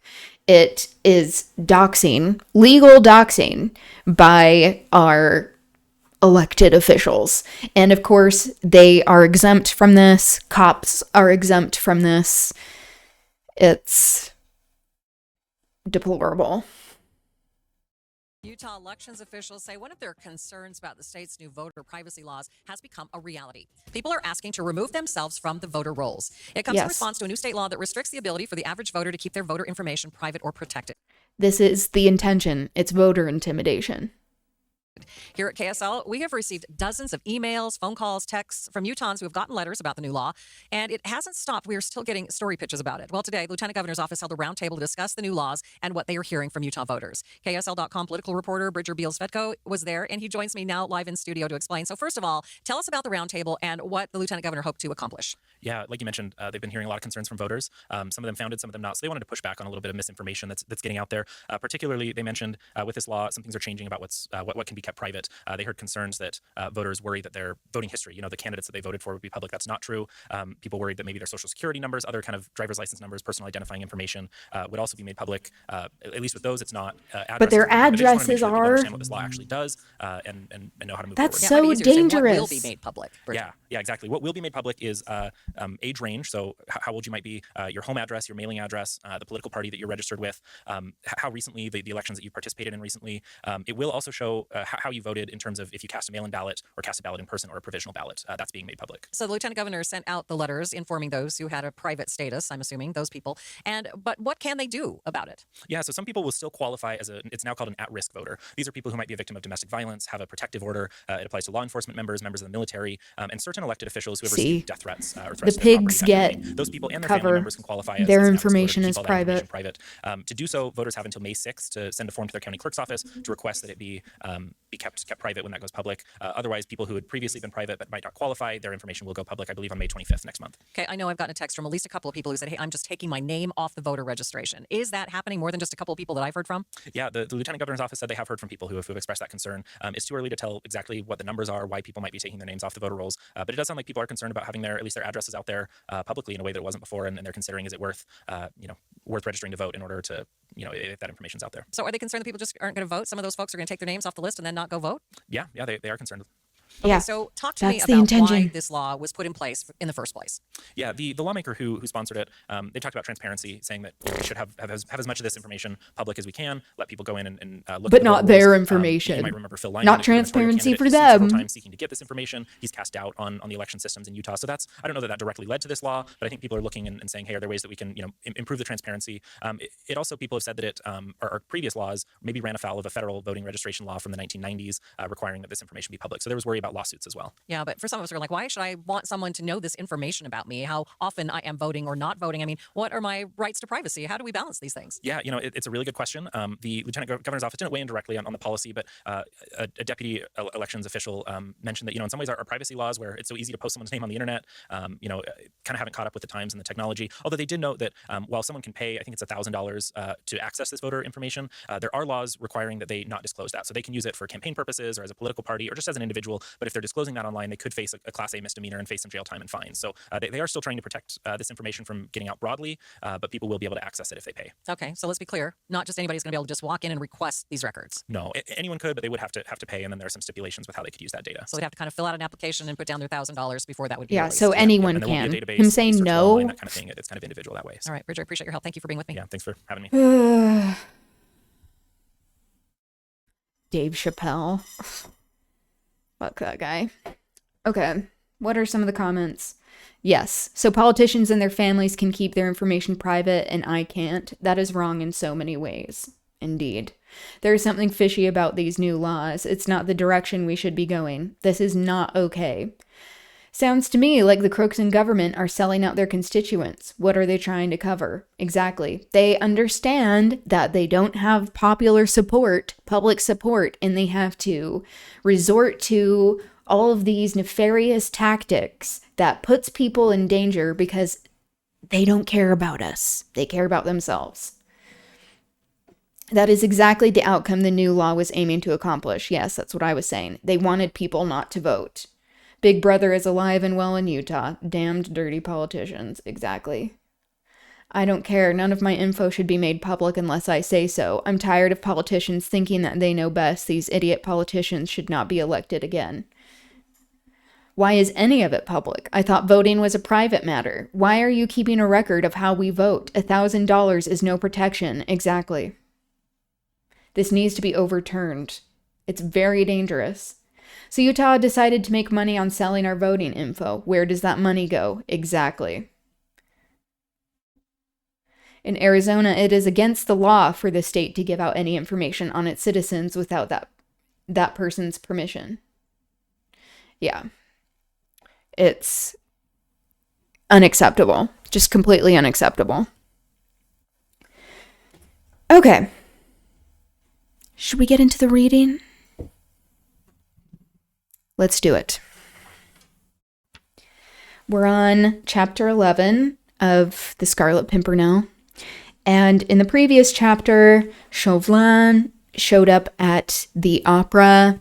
It was Orpheus that Marguerite was attending and was saying, like, hey, can you get information by going to this party? Because we are needing to capture the Scarlet Pimpernel. Can you get information? And the book continually tries to portray him as a villain, but I am delivering his dialogue and providing context that has him in more of a positive light. Some people will think this is a misreading of the text, but I say this is a class-conscious, revolutionary reading of the text. So there you go. All right. Chapter 11, Lord Grenville's Ball.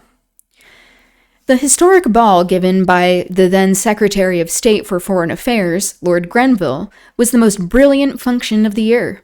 Though the autumn season had only just begun, everybody who was anybody had contrived to be in London in time to be present there and to shine at this ball, to the best of his or her respective ability. His Royal Highness the Prince of Wales had promised to be present. He was coming on presently from the opera.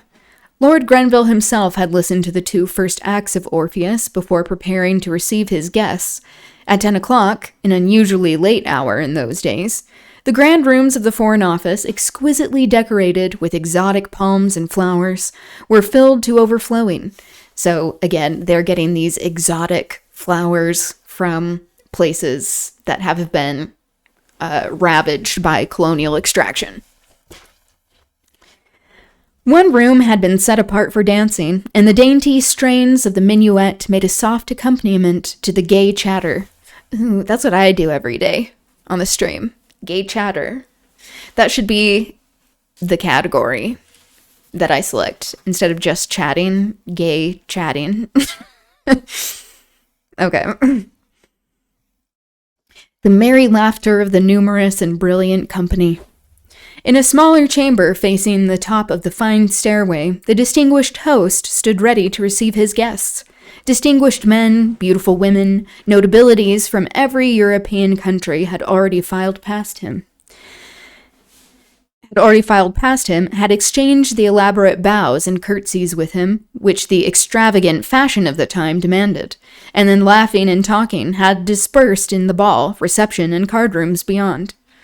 Not far from Lord Grenville's elbow, leaning against one of the console tables, Chauvelin, in his irreproachable black costume, was taking a quiet survey of the brilliant throng.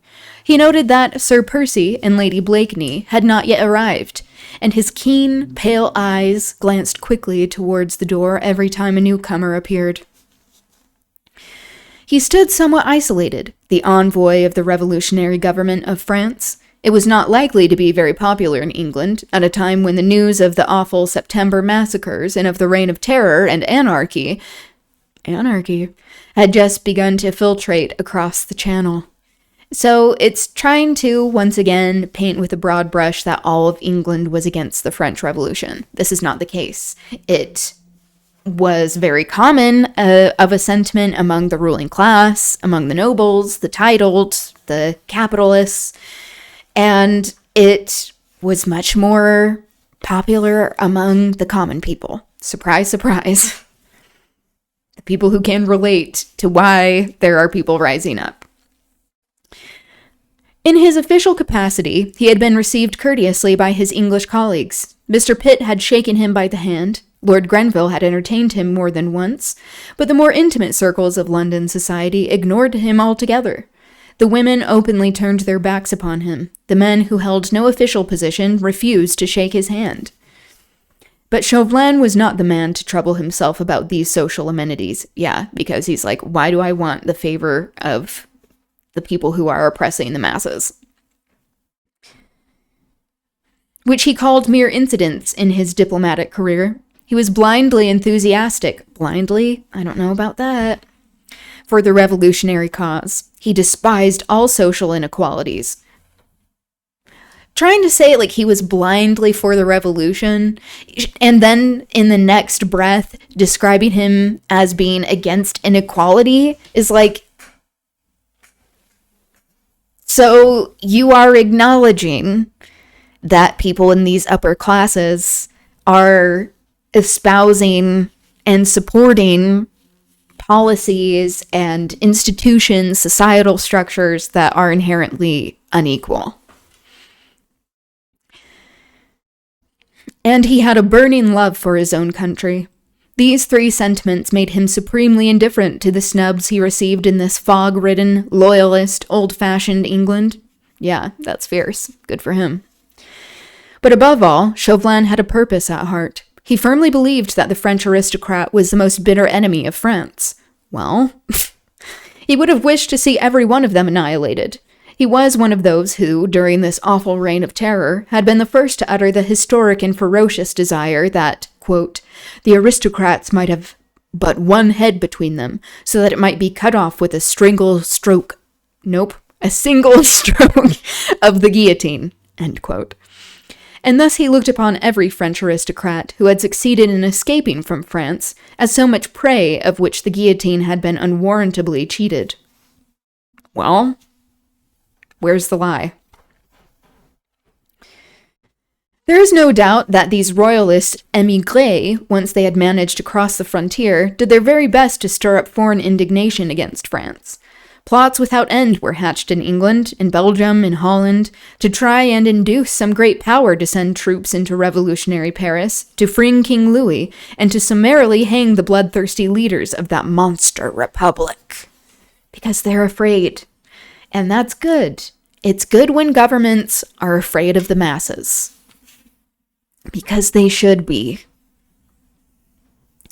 Small wonder, therefore, that the romantic and mysterious personality of the Scarlet Pimpernel was a source of bitter hatred to Chauvelin. He and the few young jackanapes under his command, well furnished with money, armed with boundless daring, and acute cunning, had succeeded in rescuing hundreds of aristocrats from France. 9/10 of the émigrés who were feted at the English court owed their safety to that man and to his league. Yeah, because they have the money and don't have to work for said money. They just inherit it. And they have the free time to actually embark on this shit. Chauvelin had sworn to his colleagues in Paris that he would discover the identity of that meddlesome Englishman, entice him over to France, and then... ... Chauvelin drew a deep breath of satisfaction at the very thought of seeing that enigmatic head falling under the knife of the guillotine, as easily as that of any other man. Suddenly, there was a great stir on the handsome staircase. All conversation stopped for a moment, as the major domo's voice outside announced, His Royal Highness, the Prince of Wales and suite, Sir Percy Blakeney, Lady Blakeney. Lord Grenville went quickly to the door. That's the major domo in my mind. Lord Grenville went quickly to the door to receive his exalted guest.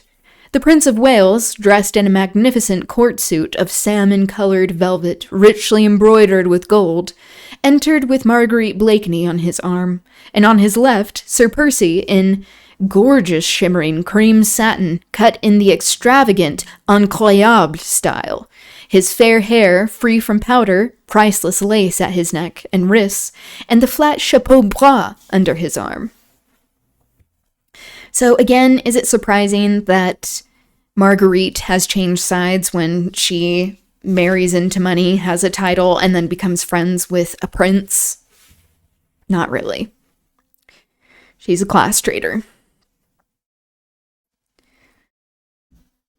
Oh, we already read the incroyable. It just says, see other end note, which is just like the fashion of the time.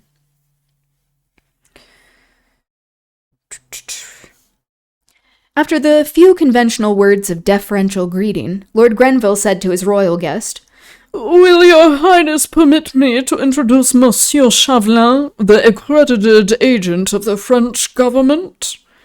Chauvelin, immediately the prince entered, had stepped forward, expecting this introduction.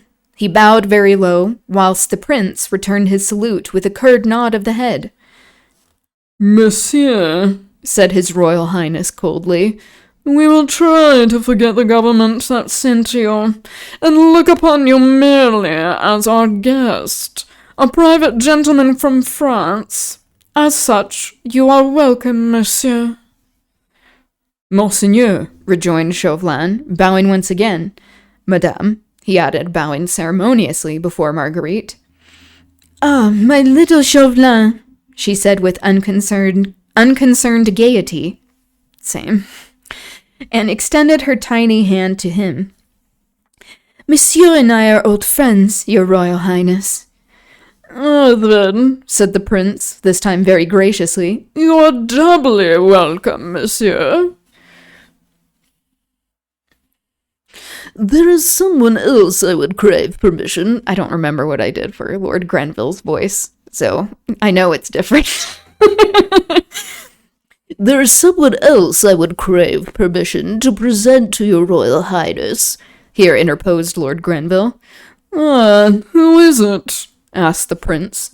Madame the Comtesse de Devashrayee and her family, but who have recently come from France. By all means. They are among the lucky ones, then. Lord Grenville turned in search of the Comtesse, who sat at the further end of the room. Lord love me, whispered his royal highness to Marguerite, as soon as she had caught sight of the rigid figure of the old lady. Lord love me, she looks very virtuous and very melancholy. What does it mean to look virtuous? Okay. Here we go. Faith, your royal highness, she rejoined with a smile. Virtue is like precious odors, most fragrant when it is crushed. Virtue, alas, sighed the prince, is most unbecoming to your charming sex, madame. Unbecoming? So he's saying that's a bad thing? Okay. it seemed like he was saying it as a good thing before. Madame la Comtesse de Tournay de Basserive, said Lord Grenville, introducing the lady. This is a pleasure, madame. My royal father, as you know, is ever glad to welcome those of your compatriots whom France has driven from her shores. Your Royal Highness is ever gracious, replied the Comtesse with becoming dignity. Then indicating her daughter, who stood timidly by her side, My daughter, Suzanne, monseigneur, she said. Ah, charming, charming, said the prince. And now allow me, Comtesse, to introduce you Lady Blakeney, who honors us with her friendship. You and she will have much to say to one another, I vow. Every compatriot of Lady Blakeney's is doubly welcome for her sake. Her friends are our friends, her enemies, the enemies of England. Marguerite's blue eyes had twinkled with merriment at this gracious speech from her exalted friend. Yeah, class traitor indeed. The Comtesse de Tournay, who had lately had so flagrantly insulted her, was here receiving a public lesson at which Marguerite could not help but rejoice. But the Comtesse, for whom respect of royalty amounted almost to a religion, yeah, because that's like one and the same with the divine rule of kings, was too well schooled in courtly etiquette to show the slightest sign of embarrassment, as the two ladies curtsied ceremoniously to one another. His Royal Highness is ever gracious, madam, said Marguerite demurely, and with a wealth of mischief in her twinkling blue eyes. But here there is no need for his kind of meditation. Your amiable reception of me at our last meeting still dwells pleasantly in my memory. We poor exiles, madame, rejoined the Comtesse frigidly, show our gratitude to England by devotion to the wishes of Monseigneur. Madam, said Marguerite with another ceremonious curtsy. Madam, responded the Comtesse with equal dignity. The prince, in the meanwhile, was saying a few gracious words to the young Vicomte. I am happy to know you, Monsieur le Vicomte, he said. I knew your father well when he was ambassador in London. Oh, Monseigneur, replied the Vicomte, I was a little boy then, and now I owe the honor of this meeting to our protector, the Scarlet Pimpernel. Hush, said the prince earnestly and quickly, as he indicated Chauvelin, who had stood a little on one side throughout the whole of this scene, watching Marguerite and the Comtesse with an amused, sarcastic smile around his thin lips. Yeah, because he's like, these people care so much about all of this frou-frou bullshit when I understand what is important.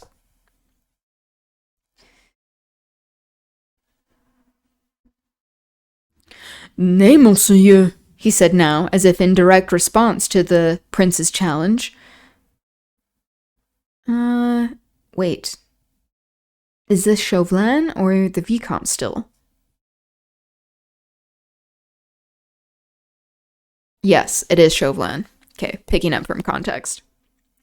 Nay, Monseigneur, he said now, as if in direct response to the prince's challenge. Pray do not check this gentleman's display of gratitude. The name of that interesting red flower is well known to me and to France. The prince looked at him keenly for a moment or two. Faith, then, monsieur, he said, perhaps you know more about our national hero than we do ourselves. Perchance you know who he is? See, he added, turning to the groups round the room, the ladies hang upon your lips. You would render yourself popular among the fair sex if you were to gratify their curiosity. Ah, monseigneur, said Chauvelin significantly, rumor has it in France that your highness could, and you would, give the truest account of that enigmatical wayside flower. He looked quickly and keenly at Marguerite as he spoke, but she betrayed no emotion, and her eyes met his quite fearlessly. Or shamelessly. Nay, man, replied the prince, my lips are sealed, and the members of the League jealously guard the secret of their chief. So his fair adorers have to be content with worshipping a shadow. Here in England, monsieur, he added with wonderful charm and dignity, we but name the Scarlet Pimpernel, and every fair cheek is suffused with a blush of enthusiasm. None have seen him, save his faithful lieutenants.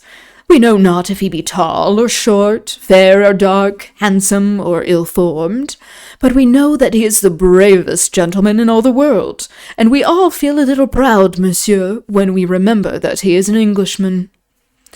Ah, Monsieur Chauvelin, added Marguerite, looking almost with defiance across the placid, sphinx-like face of the Frenchman. His Royal Highness should add that we ladies think of him as a hero of old. We worship him, we wear his badge, we tremble for him when he is in danger, and exult with him in the hour of his victory. Chauvelin did no more than bow placidly both to the prince and to Marguerite. He's like, okay, whatever. He felt that both speeches were intended, each in their way, to convey contempt or defiance. Yeah, they're like, get out, you working class plebeian. The pleasure-loving, idle prince he despised. Yeah, obviously. The beautiful woman who in her golden hair wore a spray of small red flowers composed of rubies and diamonds. Her he held in the hollow of his hand. He could afford to remain silent and to wait events. A long, jovial, inane laugh broke the sudden silence which had fallen over everyone. That's my version of the inane laugh. And we poor husbands, came in slow, affected accents from gorgeous Sir Percy. We have to stand by while they worship a dimmed shadow. Everyone laughed, the prince more loudly than anyone. The tension of subdued excitement was relieved, and the next moment everyone was laughing and chatting merrily as the gay crowd, broke up and dispersed in the adjoining room. Okay, that's chapter 11. It was kind of a short one. The chapters in this book are a little bit shorter than the other books that we've been reading. Okay. That's it for today. Tomorrow, I think I want to watch the rest of that status coup news video, them talking about all of these examples of direct action, the class consciousness of the working class rising up and realizing how all of these systems of inequality have been oppressing people for years and years, and that we can only remain in these circumstances before long, before people start rising up. So, we'll go over that. I do want to go over more history of the French Revolution, some of those thinkers and philosophers, just to provide more context for the Scarlet Pimpernel, and read some more revolutionary writings in my copy of Communist Manifesto and other revolutionary writings. Okay. Thanks for being here. It was good chatting with you all.